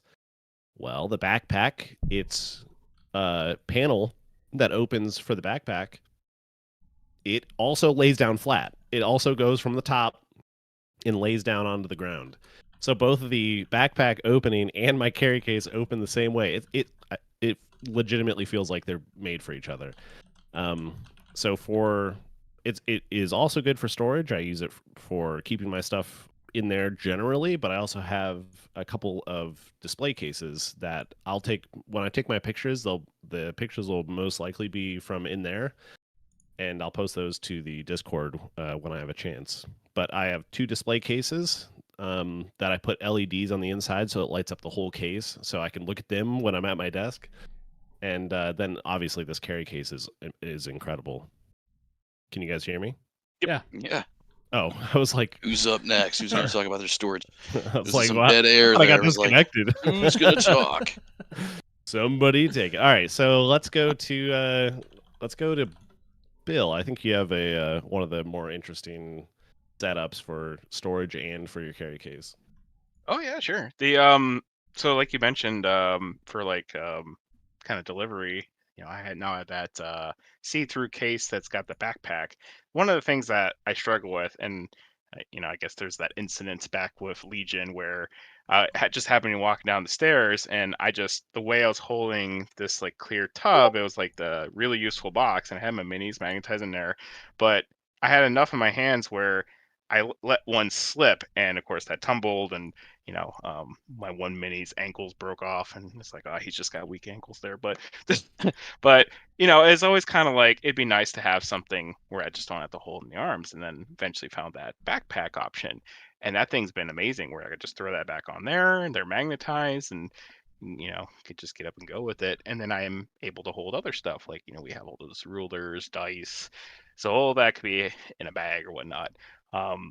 So having something like that's been really nice. And then I kind of have some similar as you, Brooke, where I have some display cases, although I'm doing it in reverse because those cases are happening to be in my office, but that's where I kind of build my minis. So it's just a ocean of gray plastic back there. It's not great display, but it just happens to get off my table and be like, all right, that's done. It's really downstairs in the basement room where we all kind of play, where I have all those minis kind of either painted or whatnot. But because just we have so much stuff in terms of like 40K, I had to get these kind of cheap shelves that's like, all right, we can put stuff there, we can, put our boxes there and semi-display them, and it's just been kind of nice being just cheap shelves to be able to house stuff there. Although it'd be kind of nice to get like almost like a nice like acrylic or glass to really display them, but for what we do, it's been pretty good though. Yeah, I ended up picking up the same shelves for my basement because they are cheap, but they are very functional. Definitely. And so because I have a bunch of boxes of minis, I ended up having to find a way to store them. And when you got your shelf and I saw it, I was like, oh, that looks kind of nice. Like it looks very good for a basement, right? Yeah. Kind of looks like a store shelf a little bit, right? Mhm. And so then when you showed me it, I was like, oh yeah, this is definitely reasonable. So I ended up picking up 2 of them for myself, and it looks like I have a store in my basement too now. It's funny because those shells, they weirdly become on sale with they're various colors. So like the one time it's like, well, here's 10% off with this shelf, and then free shipping for the blue one. All right, I wasn't going to pick the blue one, but if you're telling me I could save $15, yeah, I'll do it. So I got some blue shelves. So Bill is the rainbow of shelves. I do. I think I have a black, gray, couple blues. I don't know what else, but too many colors. But they're cheap, so. Yeah, having a place to store your whether it's the boxes of things that you have yet to work on, or a place to store just your bins. Like we have those what are those bins called? Really useful bins. Yeah, we have those really useful boxes that you can get at like Staples or whatever. Mm-hmm. I'll bring up a picture of those in a minute. Yeah, so those, having somewhere to put those is very nice, because I didn't always have a good place to put them. I kind of just put them on the ground in my basement, you know. Is that what the name is for those? They're called really useful boxes. Yep. Yeah. Okay. Yep. So and you can get them in different sizes. I want to touch on a few things. So first off, something that I never thought might be useful, because it doesn't apply to me personally, because I don't have like the biggest collection in the world, and my pile of shame, I always keep it as limited as possible. But maybe having something to track your collection is good, especially if you're like Bill and you have like a shop at your house. It's good to keep track of inventory. Right. Bill does keep track of inventory. It's funny because I use the GW app, and I just have one list of like current units, and anytime I buy something, I'm like, well, that's going on there. So it's like, oh, I got 3 of the Acadian troops. Well, there's 3 of them in there. And the unfortunate side effect with this, it'll tell you how many points it is. And so if you ever want to see how much money you waste, that's a nice quick glance at it. And like, good. And when Bear buys it from you, you just remove it from that list. That's right. Exactly. So my Space Marine one keeps shrinking though, so you know. That's funny. So yeah, I've never thought about that personally, but I don't have anything like that right now. So having a current spreadsheet or list like you have that lists all of the units that you have available to you seems like a pretty good idea. Like in our latest video, I did list a couple of lists with units I have. So a lot of that is just off of memory, where I know exactly the amount I know. But I do think I'm going to get to a point where I cannot keep track of the units I have anymore. So at some point, either because of age or because I've bought too many units, I'm going to need a spreadsheet to keep track of what I own. Wait, you haven't bought too many already? Isn't that part of the hobby? My mind power is just that great. I'm not going to forget what I own. I don't remember what I own every time. Yeah. So one thing I want to talk about first is organizing like your hobby. So you have to have a good way of organizing your hobby. Especially if you are like Brooke, for instance, where you travel to a friend's house to do some hobbying. So there are so many good options for like carrying cases and other things for paints and brushes and whatever else you use to do your hobby. A couple Christmases ago, maybe, I bought Brooke this awesome carrying case, which is actually like a makeup artist's case. And the thing has so many little, like when you open it up, it has so many shelves, and they are the perfect size to fit like the, I don't know what you would call them, like eyedropper style paint things, like Vallejo paint comes in. It's perfect for that. The bottom of it fits. You can talk about it more, Brooke, than I can. You use it all the time. Yeah. It's awesome. So it's kind of like a tackle box. So when you open it, it opens, splits in the middle on the top, and kind of folds to the sides. And then there's 3 levels of shelves, and those unfold out kind of like a tackle box would. And then you have 3 of those shelves. Each of those shelves, the dividers are completely customizable. You can pull them out and put them back in however you want to fit them. So you can put, like, I have brushes in the section, and then I have paints in this section, and I have, glue in this section, whatever. Like I have a bunch of different sections in there. Like, oh, here's my contrast paints and here's my normal paints, you know. And then in the bottom, which is about so if you're looking at the picture on stream, it's that bottom section. There's kind of this underneath, like just a completely open compartment. There are dividers that they give you. I leave it open, but in the bottom you can put like a small wet palette. You can put a like a dry palette so that you like for dry brushing. And then you can actually fit like a cup in there. So I have the Citadel cup because I don't want to accidentally drink my paint water. So it fits that with my brush cleaner stuck into the top of it to basically just have it into a space efficient place. But I have like my cup in there. I have all my paint palettes. When we go to Adepticon, I'll put like a light in there so that I always have a light available for wherever we hobby. It's just like a general use. Just put whatever you want in the bottom. I'll put glues in there and my handle that I put my models on top of so that I have something to hold instead of just the model, so my hands don't cramp and I feel like my hand's gonna fall off. But it's awesome. I've used this thing so much over the course of the last year and a half or whatever it's been now. It has so many like wear spots on it on the sides where the hinge like moves, and I carry it over my shoulder when I'm coming in, and it's like, but it's held up phenomenally. It's not damaged besides just like cosmetic stuff. The only thing that I will say is that the strap where they attach, I've actually had to take twisty ties to basically lock them onto the little like hinge thing that shifts, because they kept like just completely popping off because it's a kind of a weak little latch. And so I have these twisty ties that lock it onto the hinge so it won't fall off my shoulder when I'm walking with it. Other than that, though, it's incredible. The handle on top is sturdy. It can hold so much stuff. It's become my hobby space no matter where I take it.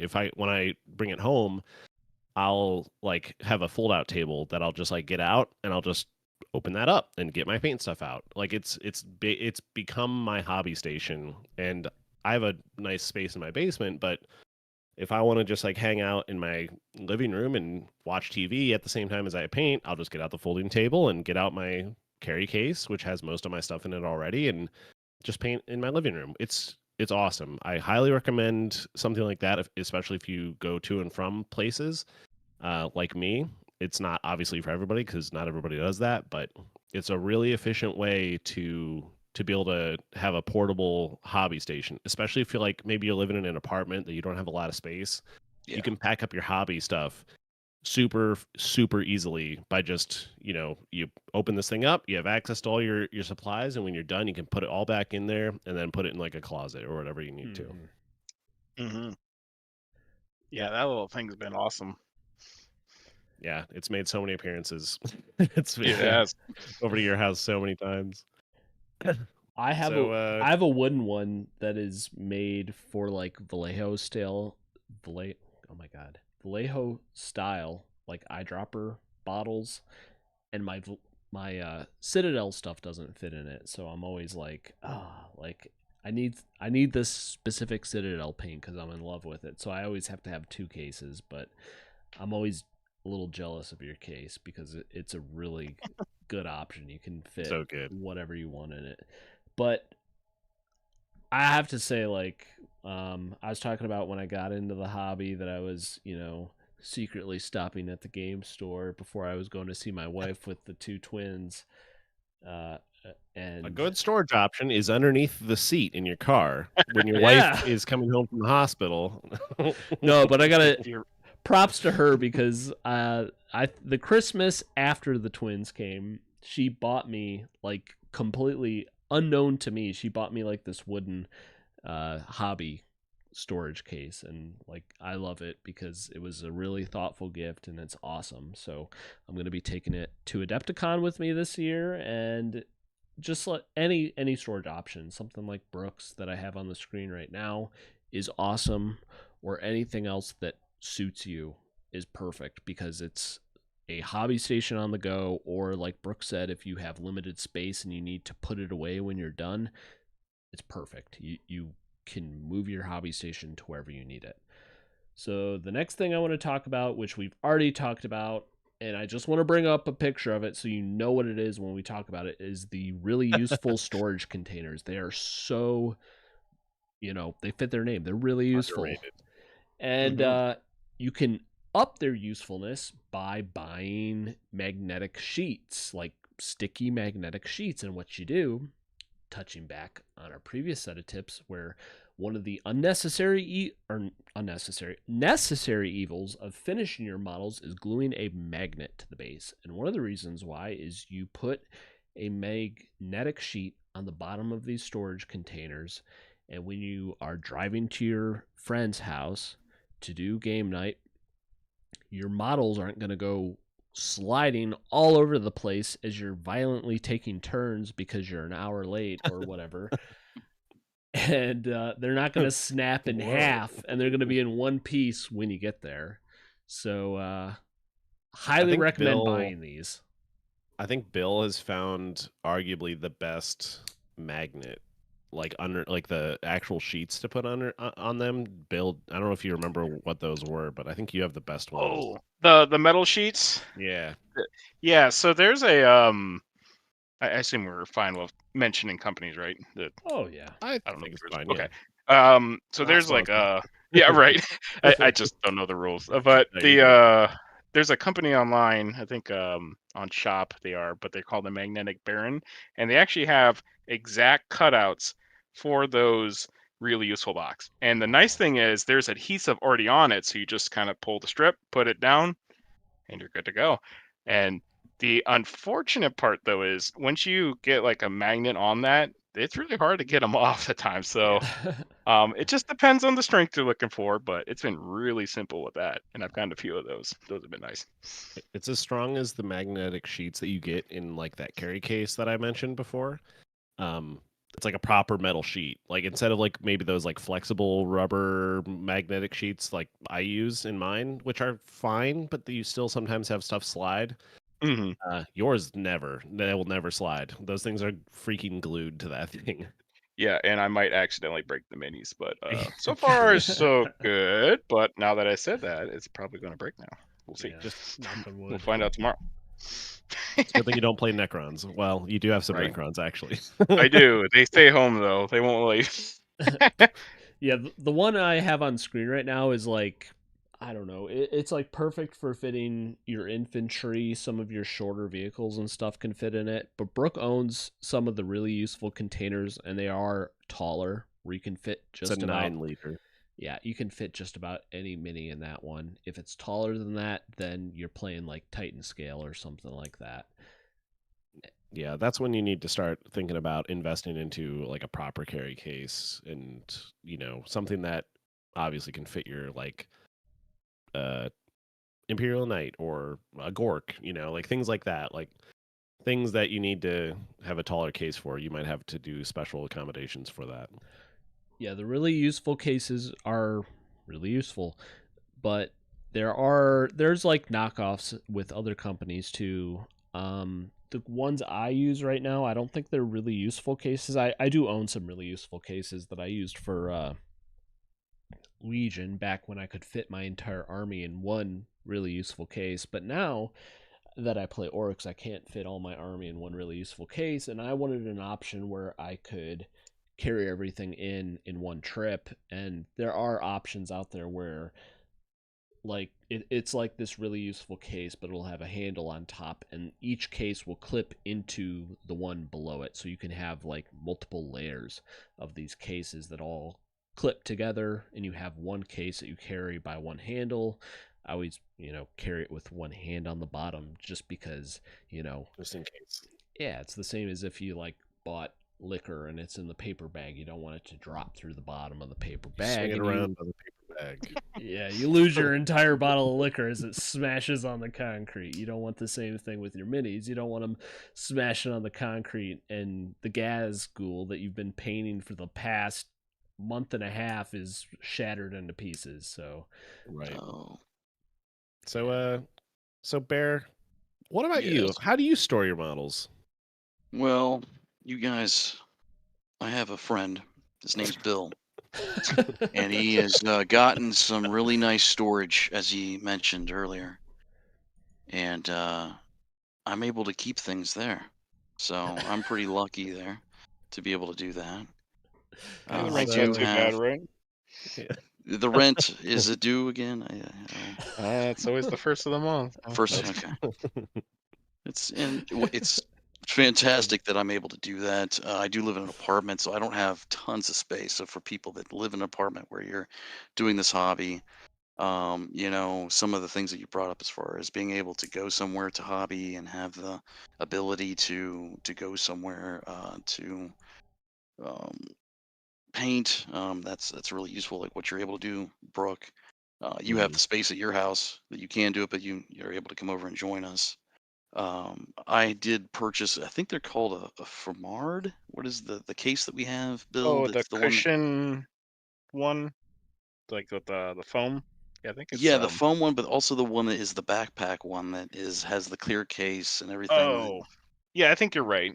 Fermard, Some yeah, that is great for if you want to just put that up to showcase, show things off, and the metal trays that come with that are fantastic.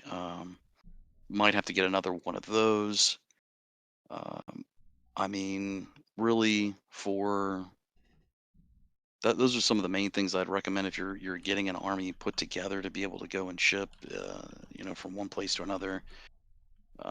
The magnets, that's essential to make sure that you get that put down so that you don't have an issue where they fall and break, but they're able to stay on there and be secure and show up with the army that you want to go ahead and be able to get on the battlefield and play. So Mhm. I think that that's I don't have too much to say as far as storage going back and forth because I have the opportunity that Bill's providing the space for me to keep things at.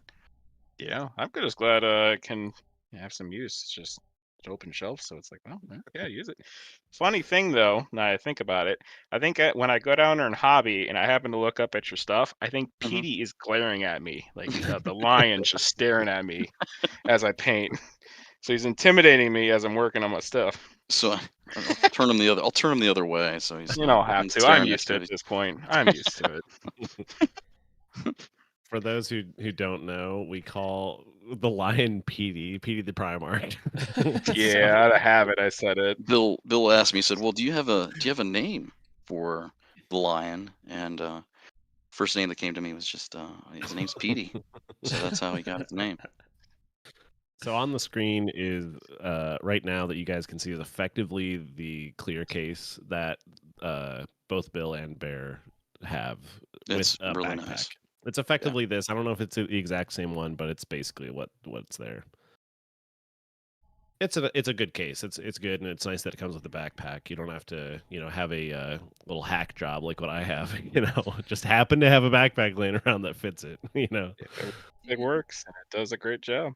Yeah, if you own the really useful cases, that is a hack job. So like if you go to any GT or Adepticon like me and Brooke are going to, you're gonna see people walking around with like the most pimped out carrying cases options, and you're gonna feel very inadequate. So something like this, you're gonna be, if you do plan on playing competitive at any point in time, something like this is gonna be more suited for that. Especially these like metal trays, they're really good for like when you're doing deployment or whatever. You just can pull out one of these metal trays and just start setting your units up on the table. Mhm. Versus the really useful stuff, it's really useful, but it's just not as good, not as versatile.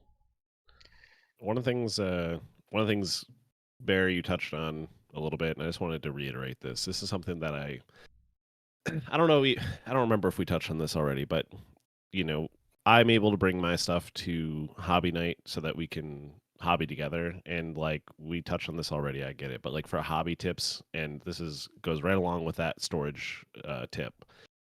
Being able to hobby together is going to keep your motivation up, and Mhm. you're going to be able to avoid burnout by just being able to hang out with the people that you enjoy hanging out with, and you can show off your stuff as you complete it. You can make jokes. We have all these inside jokes and all this stuff that we love to bring up at, at hobby night, and we just have a great time. It's motivation to get to the table to paint, and even when you're not necessarily in the mood to paint, you're still going to be able to hang out and see what people are working on, and it will give you motivation in the next one, right? It goes right in hand with being able to transport stuff. If you have a group that you can go and travel to, whether it's at your LGS or your friend's house, and it could be in Discord. Maybe you have a Discord like what we have, and we have a hobby hangout channel, which we would encourage you to go in there if you want to hang out with some people on the server, and we'll try to make appearances if we can. But at least me and Drew will. I think we can't hold you guys at gunpoint and say you must get in the hobby channel. It's like, but like we might try to stop by and say hi and talk if you guys wanted to hang out. But that, like, the group setting to stay motivated, if you are able to do that, is well worth it. Mm-hmm. Yeah, there is a voice channel too. So like if you want to hobby and talk to people while you're hobbying, because usually my hobby night is me sitting in silence, like listening to some YouTube video, or maybe I got like a Netflix documentary playing on the other screen while I'm painting something. While it can be fun, it's not entirely engaging, and I get tired really quick. So like if I have people to interact with and talk with, that's going to keep me a lot more motivated. I thought you would just listen to orcs yelling "wah" on repeat. Isn't that what orc players do? No, we're really chill. I listen to disco the whole time. Oh, that's kind of Push the button. Yes. Yeah, push the button. Exactly. So like Chemical Brothers. Yeah, Chemical Brothers. So let's move on away from the kind of organization and storage stuff, and I think we should talk a little bit about this. We don't have to spend a whole lot of time on this, but we can talk about some of the terrain and table setup stuff that we've learned over the course of over the last year. I guess I'm gonna throw this to Drew. So Drew, you've painted terrain. You've kind of built some terrain for us to play when we're at your house, and you've brought it over to my house too.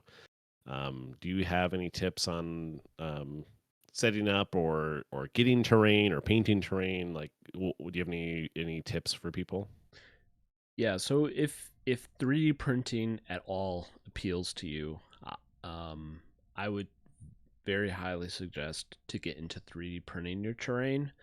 In the end, it might come out the same as as just like buying the terrain straight up, but the nice thing is you can pick out a STL, a model that is exactly what you want, and you don't have to make compromises of I'm buying this terrain because it's what's available and it's basically what I want, but maybe it doesn't look exactly what I want it to be. So if you can get a 3D printer, you can print out what you want at a more cost-effective value. It's going to take a lot of time, but if you're into the 3D printing hobby, it's going to be very valuable for you to do. It's going to be awesome learning experiences. Like the amount of prints I've had fail midway through that I've had to resurrect so I don't have the whole print fail is kind of crazy. And at this point, I'm a very experienced 3D printer.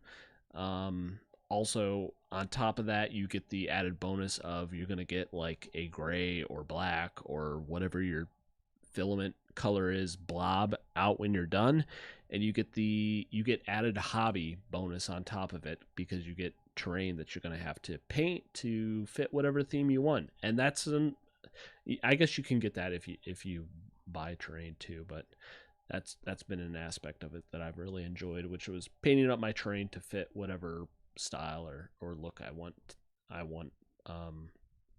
But yeah, if you want to get into 3D printing, at all, this is the perfect avenue for it. You finally have an excuse to buy a 3D printer, and honestly, it will be worth the investment. There are amazing rebates out there. Like when I bought my 3D printer, I think I paid like $90 for it because there was an awesome rebate for it.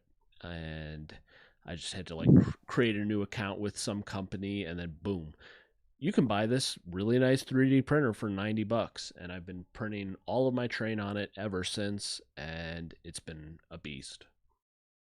And if you're a 3D printing terrain, more often than not, I have an exception to this, but more often than not, you're going to want to print with a PLA printer Mm-hmm. or a filament printer, whatever is that what it is? PLA? Yeah. PLA filament. So you want to print with one of those because the print themselves, like they're going to be more resilient to like drops and knocks, and it's going to be easier to handle. You're not going to have to get any special gloves or whatever like you do for resin. It's the easiest way to get into terrain printing. You don't need the printer to be like super duper high resolution to get good results with terrain in general, because terrain isn't supposed to be the centerpiece of the table. It should be your models, right? And it's going to give you good enough models to paint up. Mm-hmm. You might get some like minor warping and stuff like that as you learn like the settings of your printer, but that's to be expected when you're getting into the hobby. And sometimes if you're printing terrain, it might have a very large flat piece, and like if you're into 3D printing, you'll learn the flat things that are on the printing surface do not like to stick to the printing surface, and they like to warp as heat's applied to them. And you will get to learn a lot about 3D printing. So if 3D printing is a hobby that appeals to you, this is your excuse to get into it. The alternative to that is I didn't build. I bought some models to print for boarding actions. We've talked about boarding actions a little bit on this channel, but we really like boarding actions a ton. We play it all the time. And one of the things I did was print off a set of boarding actions terrain because I didn't want to buy the regular set of terrain, but I wanted to have a magnetic set of terrain that we could use for boarding actions, because then setup and all that could be a lot faster. And It's fantastic. Yeah, I think you guys would agree. Like the speed at which we can set up a table now is so nice. We can all basically, like when we're all playing, we can all just collaboratively just like grab pieces and be like, oh, all the columns go here and all the doors go here and all the walls go here, and okay, we're set up, we're ready to go. It's very quick. So like in that sense, like 3D printing can unlock maybe a pain point of a game mode, because I think while the terrain from GW, their terrain is extremely good. It looks fantastic, but it is kind of a pain to set up. It can be a little finicky. Certain doors go certain ways, and you need very specific pieces to, you have to sort them in the way they categorize their pieces, and then you're like, oh, I need a B1 and I need an A2 here, and it's like, with my terrain, it's just, let's set up all the pillars, let's set up all the walls, let's set up all the doors, and make sure they all are flipping the right way, and boom, we're done. Like it's super fast. It's really nice. It's kind of paid for itself just by using it as much as we have already, and just the speed at which we can set it up has been super nice. So, 3D printing can unlock something that might be a pain point in something that you want to do for 40K or boarding actions, and it can kind of mitigate that pain that you feel when doing those things. And funny enough, I have the official terrain, and ever since you got your terrain set up, we've just abandoned mine. It's just in the corner. Your stuff is too good. Yeah, it's unfortunate too, because it is really nice terrain, but it's just it just takes so long to set up, because you're like, what piece do I need here? But yeah, it's definitely something. Right. It got us to play it, and then when we started to play it and I realized, oh, this is a lot of fun, I was like, I gotta 3D print my own. And so it kind of pushed me down that route. Mm-hmm. Drew, do you want to talk about you found this app. Do you want to talk about the app that we found? And it's unpaid testimonial. This is something new, and we tried it a little bit. But do you want to talk about this app? Yeah, what's it called again? Do you remember?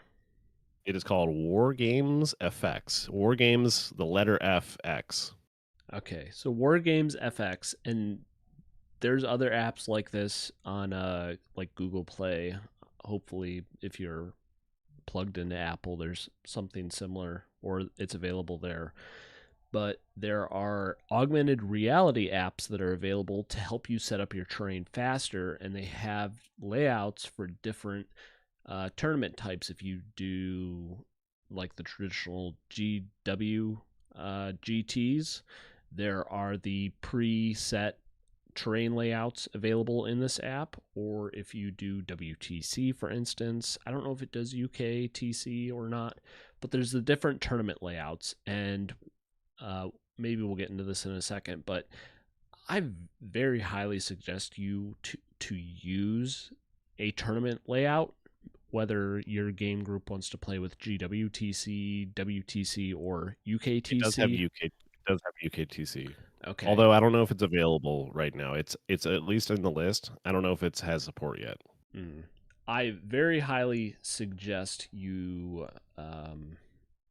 you use a standard layout, because one of, at least in Kill Team and Star Wars Legion, it can become a very feels bad moment when you don't have a good terrain set up, when you just are in the middle of the game and you realize you know you're losing because of terrain.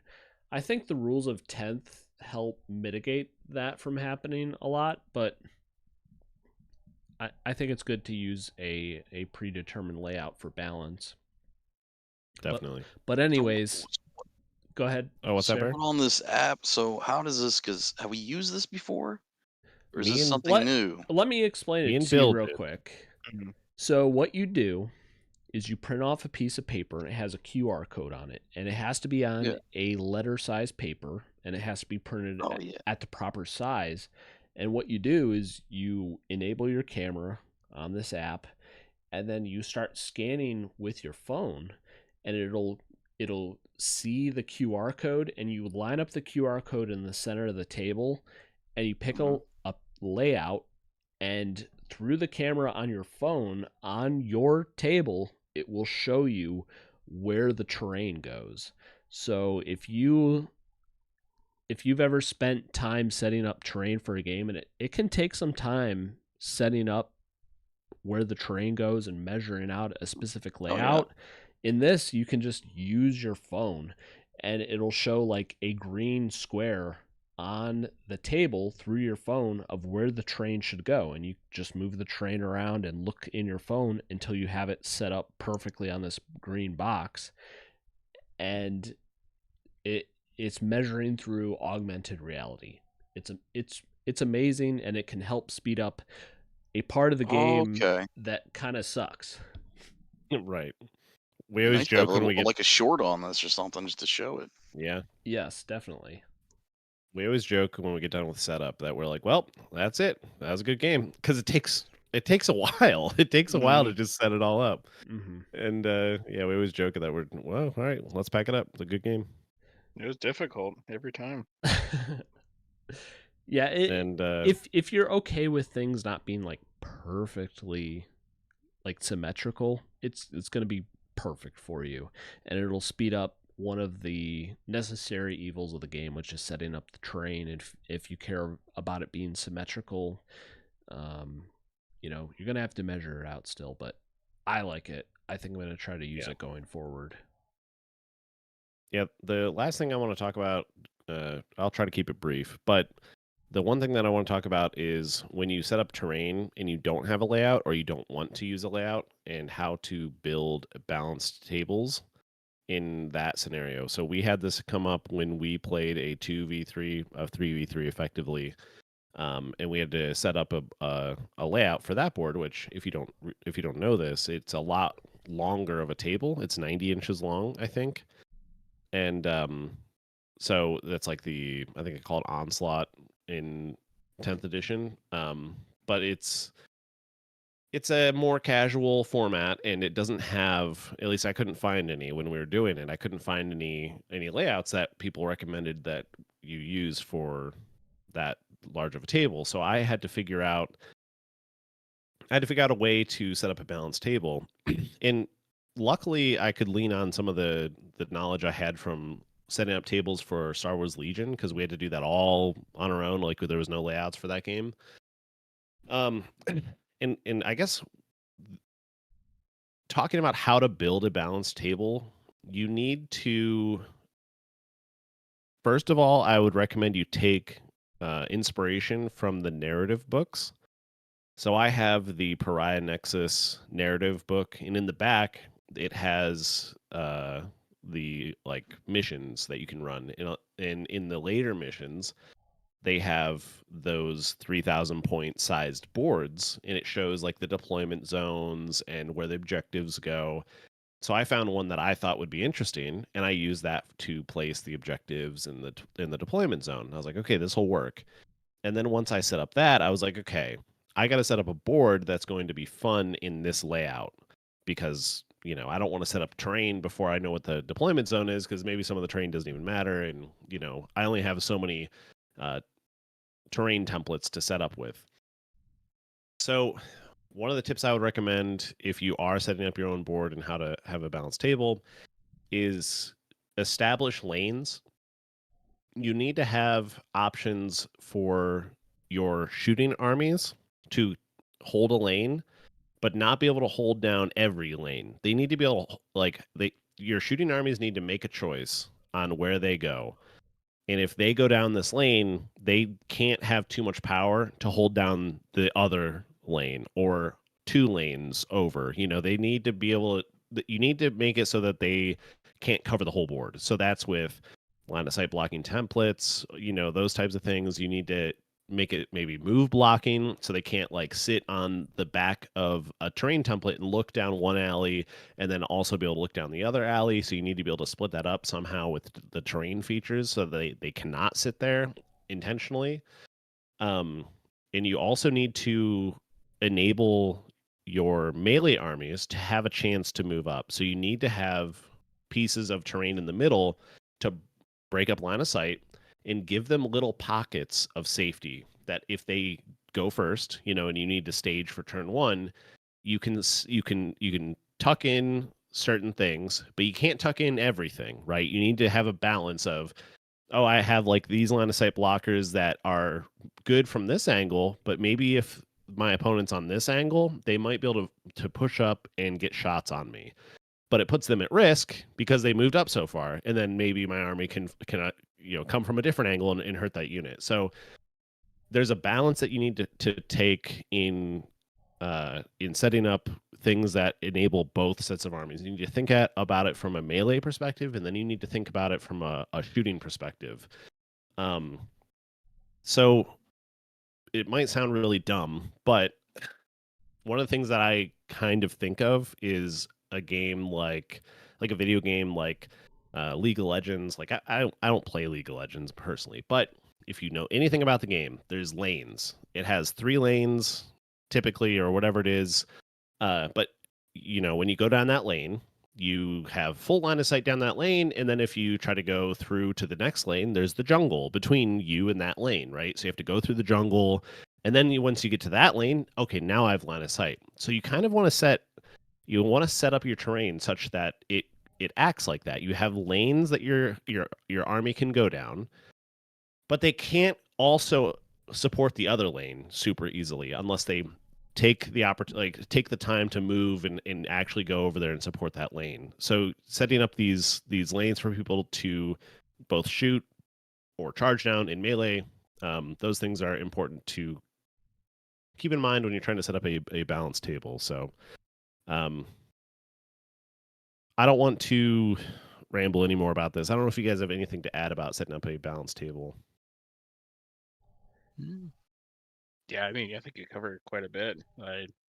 I usually kind of just see what you do, and it's really awesome how you be able to set all that up. We've been playing the runes so much. Yeah.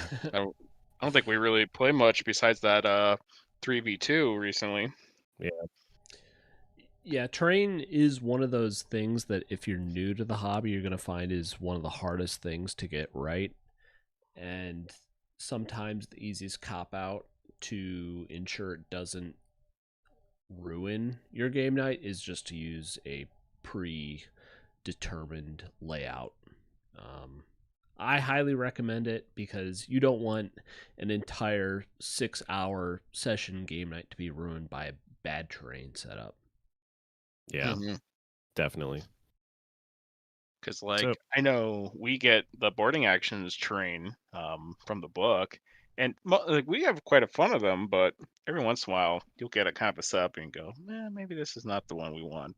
Yeah. Not like same as the 40K one, but it's just something to give it a try and see how they go. And Yeah, in any game, the terrain is always it's going to be one of the most important parts in any miniature game that you play. But if you get the experience of setting up terrain like that and maybe take some inspiration from what GW or like WTC terrain layouts have and kind of try to think more critically about why the pieces of the terrain are where they are in that given layout, like, oh, why is that piece of terrain there? Oh, probably because it provides like a way for this lane to be blocked off from line of sight from this or this angle. Like just like you can kind of study other terrain layouts to kind of get ideas for your own. And if you are trying to build your own, that's a way that you can do it. Or, you know, like Drew said, using the layout, it's the easiest way to have kind of a sure way to have a balanced match. Yeah, I would say it'll come with the experience where you can learn how to set up a more balanced terrain on your own. If you're going to do like Crusade or something like that, where you want to set up your own thing for narrative, that's where it's probably perfectly fine to set up whatever you want. If you don't care about having like a balanced competitive game, set up whatever is thematic to whatever you want to do. But if you do care about the terrain not impacting things so much that it's more your strategies and your decision making in the middle of a game that impacts the outcomes, then you're going to want to follow a more balanced terrain layout. So let's go ahead and move into another subject to give you guys some tips on. So the next thing I would like to talk about, because it's important to me, because I'm the cheapskate of the group probably, is the budgeting and saving money aspect in Warhammer 40K. So, as I've harped on many times, or if you're new, I am always on a limit on what I can spend for my Warhammer 40K hobby. So, one thing I like to try to do is to keep my pile of shame as limited as possible. And one of the ways I do this is by immediately building, so like gluing together any models that I buy, and I keep them on a shelf right next to my hobby area. So I always know, and maybe you can do this with boxes too, but you always know exactly how big your pile of shame is. And it happens to be the area where I would be ordering stuff on Amazon or whatever too, where I can look at. Go ahead. See it when I go. Sorry. Out of sight, out of mind. If I don't see it, then I know I can order more, right? exactly. Yeah. So I got my pile of shame sitting right next to me now. So I know exactly how many minis I got waiting to be painted by me. And I know right now I should not buy any more minis just by looking at my pile of shame. So keep your pile of shame somewhere present. So like if you're in software development, for instance, it's kind of like if you have your Kanban board or whatever, you know, your list of tasks up right in front of you. It's somewhere on display where you can see it. This is what I need to do still. And if you can see what you need to do and you know how large your backlog is, you're going to go, My backlog health is pretty good right now. I do not need to add anything. I don't need to groom any more stories into my backlog because I got plenty of work to do right now. Let's work on the backlog. So I would say like having some sort of visibility into what you need to do helps you budget yourself better, where you can prevent yourself from buying something, whether it's for like fear of missing out, FOMO, or whatever. Keep a good grasp of what you have in your backlog. I think Hey, if we use Drew. that logic, I think I have the healthiest backlog. I think I have the most flourishing and vibrant backlog. I was going to ask you something, Drew. Yeah. When you see the boxes, the pile of shame, does it speak to you? Does it say shame, shame, It, shame? Can you hear that? it does. And it's ringing a bell at me too, saying like, paint me. Ding. I beat up that paint person. me. I don't hear any shame. I don't hear even no know what that shame. means. What is that word? Yeah, I don't know what it is either. If Now, you, here's a. Oh, go ahead. yeah, I don't want to guilt people who have huge pile of shames, Brooke. But, Hey. but if you want to avoid getting into a pile of shame, I think it's something that I recommend is have your pile of shame right next to your hobby area or wherever it is you're going to be when you're pulling up your local gaming store or Amazon or wherever you order your minis from. Have it nearby so you can look at it and go, when you have that purchase button up and you're going to finalize your order, you can look over at your pile of shame and go, do I really need this right now? And for me, more often than not, it's no. I can wait because I want to finish what I have over on my pile of shame first before I purchase something new. Wait, when I see that button, I just click it. What do you mean? By now. What were you going to say, Bill, before? Oh, I was going to say this is a terrible advice, but if you're like me, I have a small stack I need to assemble to my left right now, and I go, man, I really want that one miniature. But if I pick the slowest shipping, I got a week to finish what I need. So I then have a deadline then. So I'll buy the miniature, and then I'll try to get through my backlog. So Bill's getting the minis he wants, and then he's getting credits for like Amazon grocery or something at the same time for doing slow shipping options. I don't even know how to get access to those credits, but I think I'm stacking up with them. I got credits. I have no idea what they mean, though. Yeah. But yeah, the one mini I purchased, and I'm going to keep it a secret for now, but it's going to show up on Monday, so I got this weekend. Ooh, nice. Maybe we'll see it in our next double triple night. I hope so. I'm nervous. That's pretty funny. But it's funny. I just was thinking about that. I'm like, I'm just borrowing time right now. Yeah, I'm the worst at giving advice for trying to budget or save money in the hobby. I will see stuff that's like a good deal, like an army box or something like that, and I'll go, yeah, I want that, and I'll just buy it because I'm like, I know that the stock of this stuff is limited, and I don't have the discipline to just wait. At least on this stuff, it's stuff that I want, and if I have the ability to buy it, I typically will, and I know that I'll get to it eventually. I know that I will, but it's not good advice, right? It's horrible advice. So if you know you will, then just get it, right? No, that's the worst advice. Don't do that. Like, don't do what I do. Give in.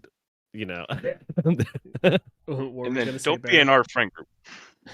Yeah, it's we kind of joke about how we like push each other to like, yeah, get that box, get that thing, get that army, but That's how I got into Dark Angels. it is.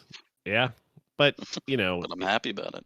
Stay within your means and prioritize, your budget first. Try to follow what Drew suggests, because I think Drew follows an extremely healthy way to get more stuff in the hobby. Yeah, I think that's probably the best advice for this section. Drew just having his backlog in mind whenever he makes a purchase and making sure that he doesn't go too far with his backlog, keeping it within reach, meaning, you keep it within the realm of I'm going to finish this eventually, right? And I might be past that, even though I just said that I will get to it eventually. But keeping it within reach, keeping it within like a scope that you can accomplish, that's definitely the healthy way to do it. I'm horrible at that. I see deals and I buy them, and that's not the way you should do it. Yeah, it's not just like pile of shame. It's almost like if it's in my pile of shame, I want to see it. I want to see it on the table as soon as possible. So, like one of my units I've felt the most guilty about that I finally have painted is my commandos, which I'm gonna post a picture of them in the Discord. But like I said at the beginning of this live stream, I purchased them at the very beginning when I bought the boarding patrol box for orcs. So I just got them painted because Dang. you don't know how guilty I felt about having this thing in my collection for a year and a half and not getting to painting it. It's been like torture. Like I'll be working from home in my office and I just like look because my hobby stuff is in my work office. And I look back over my left shoulder and I'm like, there's those commandos. They're slap chopped, but they're not painted. Can you imagine if you had some minis in your collection that were like, I don't know, 6 years old that you bought a long time ago, and they are still in the box currently from 2 editions ago? Yeah, Can you believe that? I was gonna say you've told me a lot about Tau, but I've yet to see Tau on a table with you. I have 6 models built. Does that count? I have 2 sets of 3 stealth suits built. I mean, that's not nothing.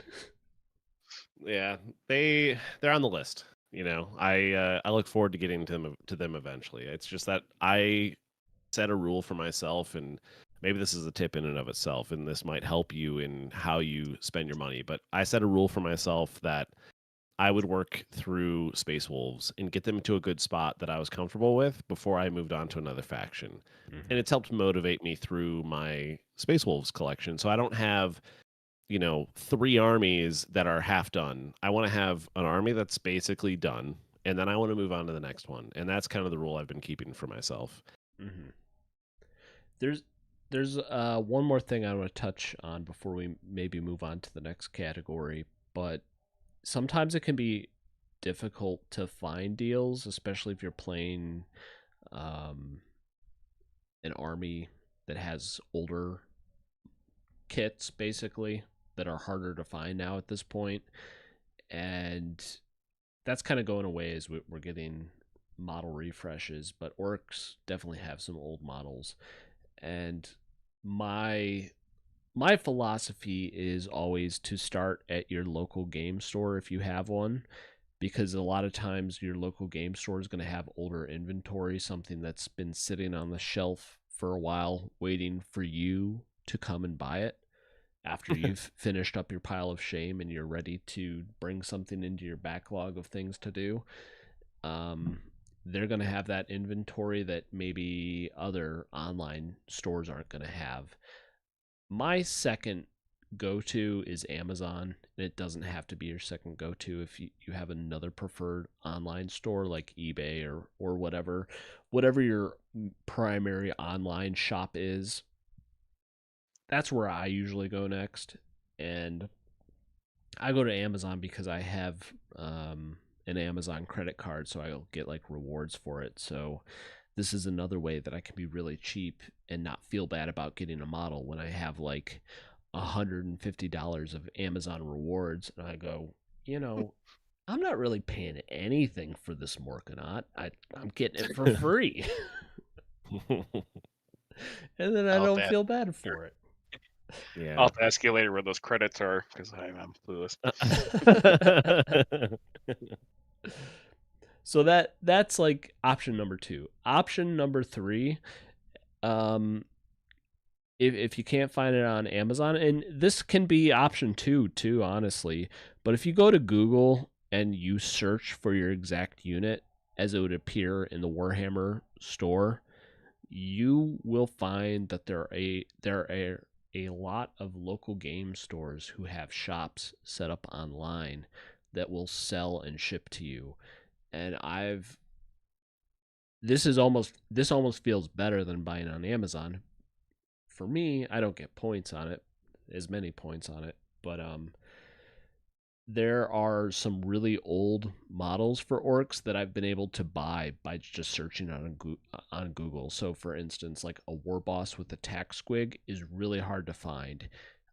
You cannot find it on Amazon at all. And I've gotten 2 of them through the Google store by searching it on there, and they've connected me with local game stores who have these in stock, and they'll ship them to me. So you're in one way supporting a local game store, which feels good, and you're getting an old model that is otherwise very hard to find. Just be careful when you use those like smaller stores. Verify that they're legit. And Yeah, make sure that you're definitely. not going to get scammed. I've been scammed once when I tried to buy some terrain for Kill Team. It was not a legit store that I bought through. It was on the shop app, actually.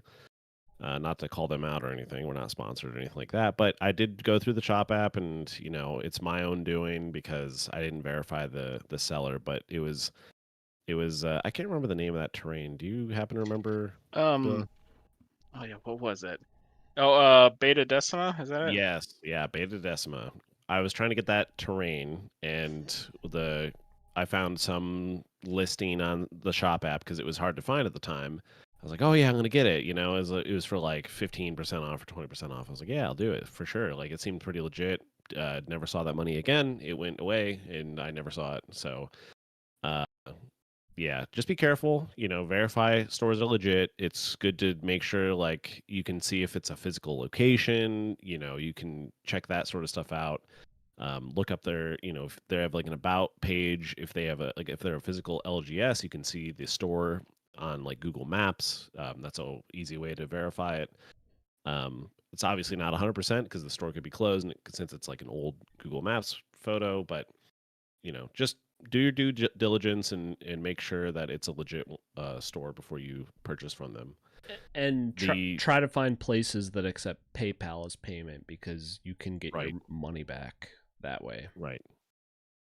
The one thing that I will add to budgeting and saving money, so with deals, speaking of deals, the best deal I ever got in 40K was buying the 9th edition Indomitus box. And it's like unironically the best deal I got for 10th edition because it came with so many freaking characters and so many cool models. That's how I got like Blade Guard, the Judiciar, there's a ton of stuff in that box. Like all my Assault Intercessors are from that box. I got a chaplain who became a jump chaplain for me.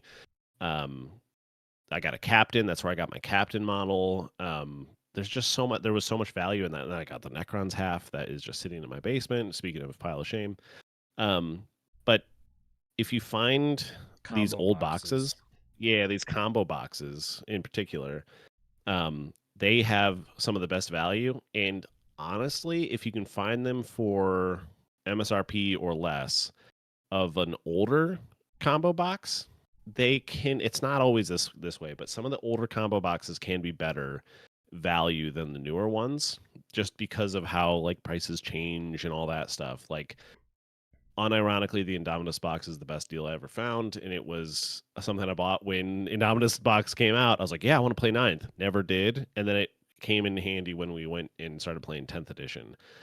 The other side of that too is like the Christmas boxes. I got the Tau Christmas box this year. Speaking of Tau that you have not seen yet. I got the Tau Christmas box. When the Army release boxes come out, like the Tau Crute box came out, I bought that. Again, a box you haven't seen. Those things are extremely good value, especially the ones that are for the Army box. You'll get the Codex, and you'll get all the Army inside of it. Obviously, you'll get data cards, like the physical cards. You'll get those. Like I have those for Tau. Those are extremely good value if you can find those. Like the one that came out for the Astra Militarum just recently was something that Bill picked up that, again, was not as good a value because of just how things are priced in Astra Militarum. But if you were to buy those boxes all independently, it's a pretty good value. It's just that in points in Astra Militarum, everything is so cheap. So in the points sense, it's not a good value. But in the I need to buy these models sense individually, it's a very good value. So keep an eye out for those things. If you have an army that you want to get into, that's a great way to start an army box like that. If something sells out quickly from like GW, you can go to other sites. Amazon will have some of these army boxes. But you can find them like on Amazon or eBay and stuff like that. And if you can find them for MSRP, it's going to be good. The very last thing I will mention is the finding deals online. I think some of the best deals that I found for 10th edition were eBay deals for the Leviathan box. So with the starter box for every edition, it'll come with typically it's Space Marine half, and then whatever the other faction is, right? And some of the best deals I got was buying secondhand the bits and pieces from the Leviathan box, because there are so many Leviathan boxes sold, and all these eBay resellers would sell different parts of those boxes at a very steep discount. So like I got a Ballistus Dread for like $40, and then I got I got 10 Infernus Marines for like $30, and you know it's super cheap in comparison to what you would normally get. That's how I got my lieutenant with combi weapon. That was like a $20 purchase. I got, I got very good deals on that box altogether. So if you keep an eye out when 11th edition comes out in eBay sellers in general, check MSRP when you do check those things. But typically the things in the starter sets are going to go for very cheap in comparison to buying them in the standard box. Like if you have Assault Intercessors in their 10 model box that you can buy off the shelf for $60, and then you also have the Indominus box like what I got, and you get 10 Assault Intercessors in that box. And if you, back in the day when 9th edition was the starter box, that Indominus box with the starter box, you could go to eBay and get the 10 Assault Intercessors for like $30-$40, and that's an insanely good deal compared to what you normally have to pay. So eBay is a good resource. Keep an eye out on it. Again, do your due diligence on the seller. Make sure that it's legit before you buy from them, because again, you can sometimes get in these tricky situations where they won't send it to you or whatever. Right. Yeah. So just keep an eye out. Be safe out there, and you can find some deals if you do some digging.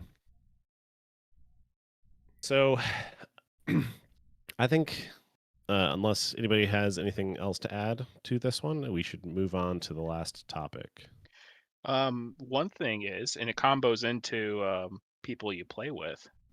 If you find friends who really like your armies as well, if you have too much gray crack, you can always see if they want to buy it. It might kind of help out, synergize. Yes, I don't know from experience or anything, but sell your pile of shame. That's legit. That's a good tip.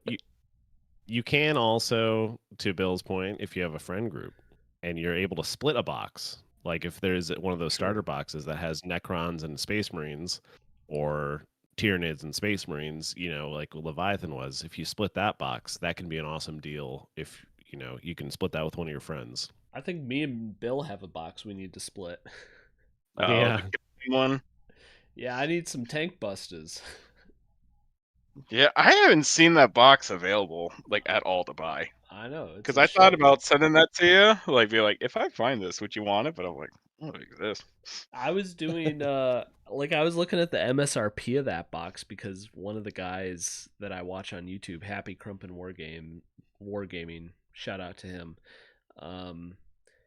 He was suggesting a list that had 3 tank busters and 3 breakaboys in it, which all comes from that new kill team. And MSRP, that's like $700, and I'm just like, how do you do that? Yeah, hopefully they don't go the way of the Aquilans, where they're like, oh, this is the hot stuff, and then it's like, oh, nerfed I don't know into if the you ground. take them anymore. Yep. It's That's my So- only fear of that. So I think we should move on to the last topic. So I'm going to let Bear introduce our last topic here, the Warhammer and mental health. I mean, if you're going to go ahead and avoid burnout, if you want to go through and make sure that you've got the backlog that we've talked about, you don't want it to be too overwhelming. Make sure that you've got a set as far as what you're going to what do you want to achieve with your army, keep it within the range of what you're wanting to do. And I know it's great to look at other options that are out there as far as what you could purchase, but if you're able to keep that contained, as far as what we've talked about with Drew, how he talked about with the discipline. discipline, and handling, if you feel bad about unpainted things. I don't feel bad about it at all because I get them painted pretty quickly. Mhm. So, and I I feel like move that- through. Well, But I feel like that depends on your play group too. I think that highly depends on whether your play group is going to be sticklers for painted or unpainted minis. oh, true, yeah, true. Yeah.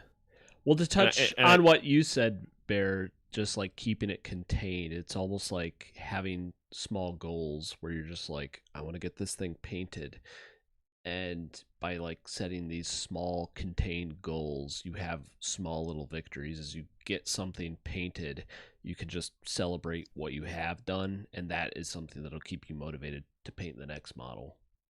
Yeah, to keep moving forward and don't feel bad about some of the things that you haven't got to yet. You'll get to them eventually, Mm-hmm. and just keeping a healthy mindset, have fun, and you're essentially you're playing with plastic models on a tabletop with a bunch of group of friends that you like to hang out with and have a good time and enjoy the time that you've got and avoid toxic competition where you're not getting over the top of I need to win. I think it's just having a good time.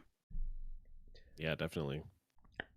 One thing I'd like to touch on that we kind of brought up briefly was the having a group who is okay with unpainted models, and if your group isn't happy with this, then I feel bad for you. And if you can talk your group into being okay with it, if you're playing at home with your friends, I think one of the biggest mental blockers sometimes can be just like you don't see an end in sight, or you don't see the point.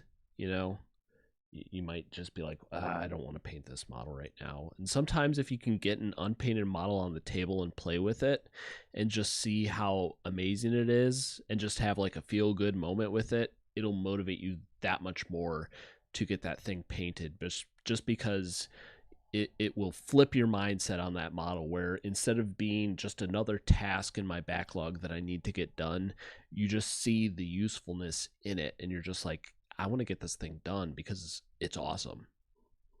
Mm-hmm. Yeah. I when I think about like a group of friends who are kind of not letting you play with your unpainted models or get things to the table, I actually think about one of the comments that we got on one of our videos where the commenter, and I don't mean to call him out too much or anything like that, but he mentioned that him and his brother play together and they're having trouble like actually getting to the table because he mentioned that his brother isn't super into painting, so it's taking him a while to get painted stuff. And I think about that actually quite a bit, where it's a different mentality to us. I know that we're not so like, we're definitely not like gung ho about having everything painted, but we all kind of understand that we're all working through it.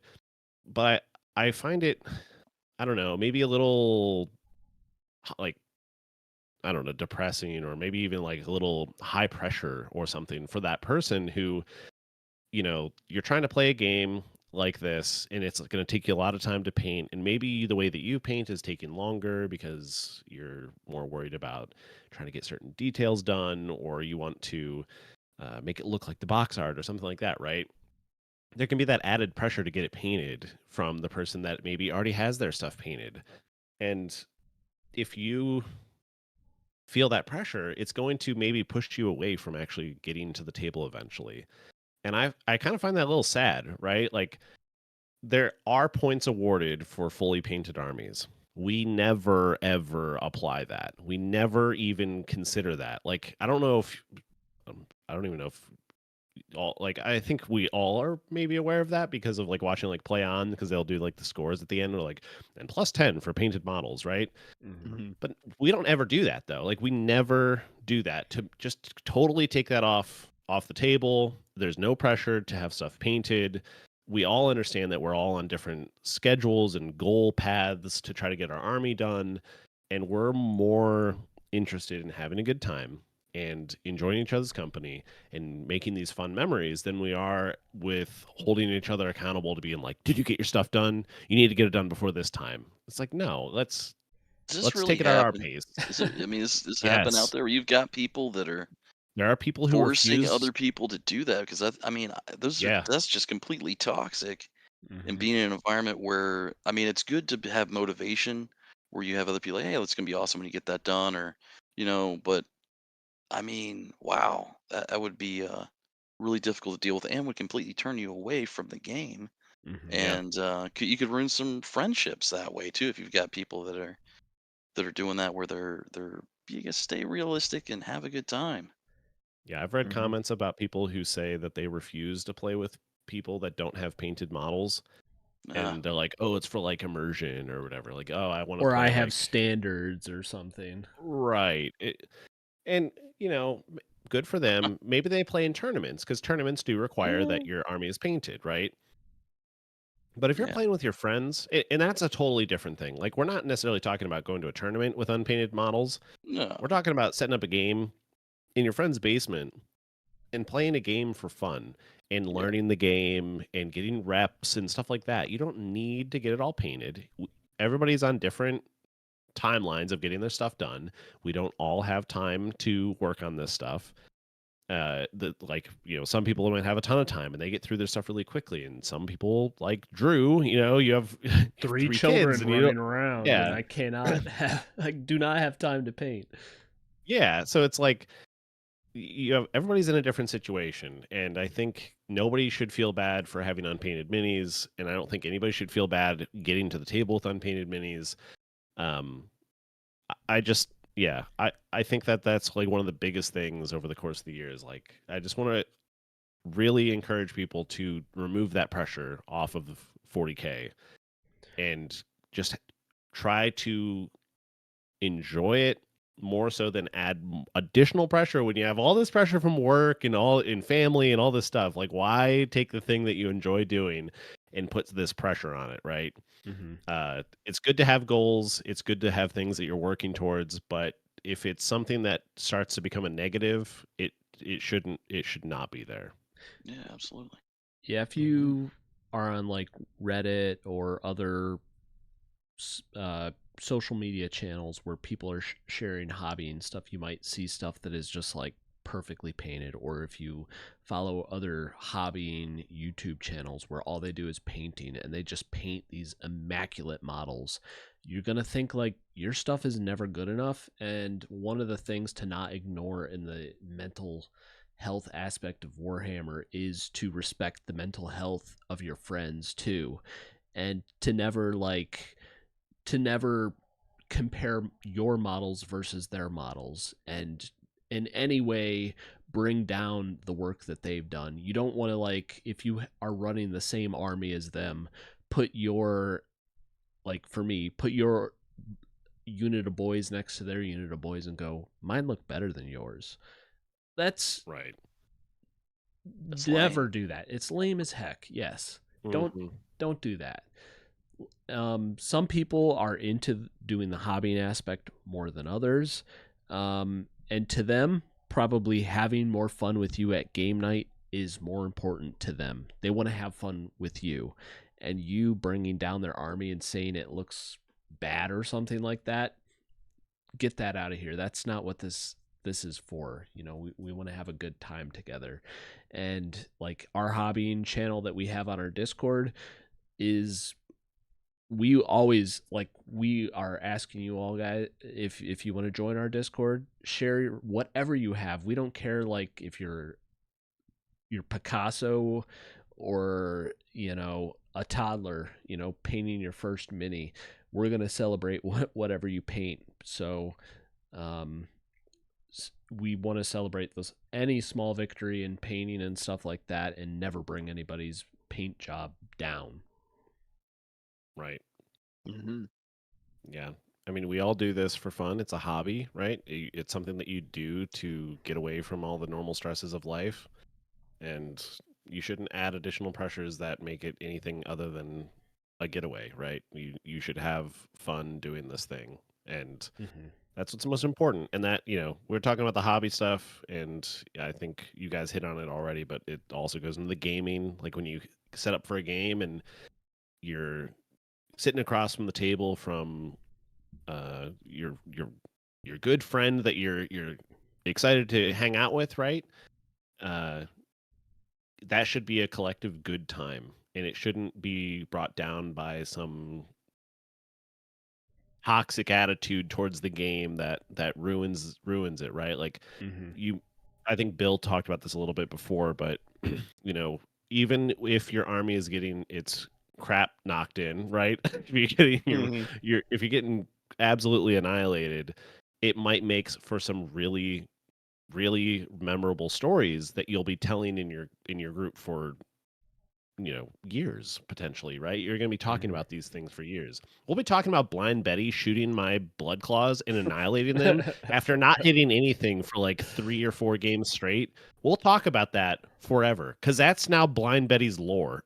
That's like, we now remember that. Like, it's just part of it's just it's part of the game that you're going to lose. It's part of the game that that some things are going to get blown up and annihilated, and you won't be able to have it do cool things. It's part of the game. Or Bill's librarian blasting itself off the table. Oh yeah. Right. Right. Yeah. It's just part of the game, and you have to accept it, and having a good mindset around it is important, so you can have good times with your friends. It's funny when you create these stories, it almost motivates you to paint that mini, because now I have to paint that basilisk now. It's like, I have to. That's my motivation now. And you've talked about getting like a transfer that has Blind Betty. Yep, I gotta figure that out one day. We all sing "Whoa, Blind Betty." We have that added to our playlist. We have a playlist for. I don't think we've ever said this on the podcast, but we have a playlist for our play group that we add music to whenever it comes up, and like we all like music to some extent, right? And we'll like, we have like Born to Run. If you like, if things like roll an advance roll and they roll like a 6, in particular, whenever Bear rolls an advance roll and gets a 6. Or like Bill, I think that first came up because Bill had his Sentinel. And it has like a humongous move already. Had it move, and then it got a 6 on its advance roll. It's like, it was like 19-inch charge or run. Like, holy crap, this thing is freaking going places. It was Born to Run. Cute song. It was great. So like, those things, having good mindset around the game, making memories like that, even if your crap is getting annihilated, it makes for really memorable moments. Yeah, and one thing, that comes up a lot in internet circles is gatekeeping, and gatekeeping can have negative and positive connotations. And I think one thing you do want to do is gatekeep your hobby group. You don't want your hobby group to be ruined by a toxic player. So in this case, you should employ gatekeeping to make sure if you find you have a really good game group, you don't want to let somebody into the game group that's going to just bring in imbalance to your game group and make people have a bad time, because the people that you have been having fun with, you don't want them to stop coming because you got one toxic player who shows up and just makes everybody have a bad time. Right. Yeah, I 100% agree with that. Makes sense. It's a special thing to have a group that all has so much fun together, and you never want to ruin that. And once you do it, you can't go back. So it's good to be protective over those things. That's the positive connotation, like you said, of gatekeeping. Mm-hmm. The person who says I have standards and I don't play with unpainted minis is the bad side of gatekeeping. Yes. That's the person you want to keep out of your game group. Yeah. Unless everybody... Definitely. Let me say this. If everybody in your game group has that same standard, that's fine. Like, do that. True. That is for you. Because you're probably more into... You guys are probably hobbying 90% of the time, and that's when you have the most fun. And that's perfectly fine. We're not saying that you shouldn't do that, but you need to find people who gel with your expectations of the game. And for us, we Right. want to get things to the table and enjoy playing the game as much as we enjoy hobbying. So find people you gel with, and on the mental health side of Warhammer, you're gonna put yourself in a position to feel good about what you're doing. And if you're not feeling good about it, then you're just gonna end up dropping out of this hobby, because it is a journey. It's not just like a short little thing. Your Warhammer playing career, I don't know what you call it. It's a journey, and you have to find people who are going to go on that journey with you. Right. Does anybody have any final thoughts on the mental health side of things before we close out things? I think you guys hit all You guys the got it. spots I would say. Yeah, you guys got it. Mm-hmm. That sounds good. Well, so I think we're going to close it out here. We really, really appreciate anybody that joined for the live stream. We really appreciate you. And this is our first of maybe many. We'll see how we approach things in the future. We're not entirely sure. This was a fun thing to try for our special episode on the year anniversary. It's been fun talking about this. It's been a journey this last year going through 40K with all of you, and I've had a wonderful time going through it. This has been kind of an awesome year on like the hobby side to just experience all this with you guys. The podcast has been fun. Drew, like us doing this has been something that I never really thought we'd ever get to, but actually accomplishing a channel and actually having content out there and hopefully being able to provide a space for people to have fun with us in the process, like that's super cool. So, I've really enjoyed this. This has been a great time, and I'm looking forward to this year. And it's not just because my codex comes out this year. I'm looking forward to hobbying with you guys. Mm-hmm. Yeah, me too. Same here. I really glad you guys were able to put this together and watch you just add more and more, and your skills are improving, and it's been really fun just chit-chatting on here with you. Thank you. Yeah. We're so happy to have you guys join us as friends and guests of the show. And it's amazing having you guys on here with us. It's awesome. It's a fun time just hanging out with you guys. Love you guys. I don't know if I'll go that far. No. Oh, man. All right, so it's getting pretty late here for us guys in our time zone here, and it's been good, and we hope you've enjoyed our first live stream ever. And if you haven't already, please feel free to join our Discord. It's free to join. We're not going to charge anybody to join. You don't have to be a member of something or other to be able to interact with us on Discord. Subscribe. If you've liked what you heard, subscribe, and you can follow us for more awesome Warhammer 40K content. And like the video if you're still listening this far, because you obviously liked it if you're listening still. Yeah, definitely. So like if you liked it, and comment if you want to comment on it, and we'll talk to you guys later. Later, guys. Later.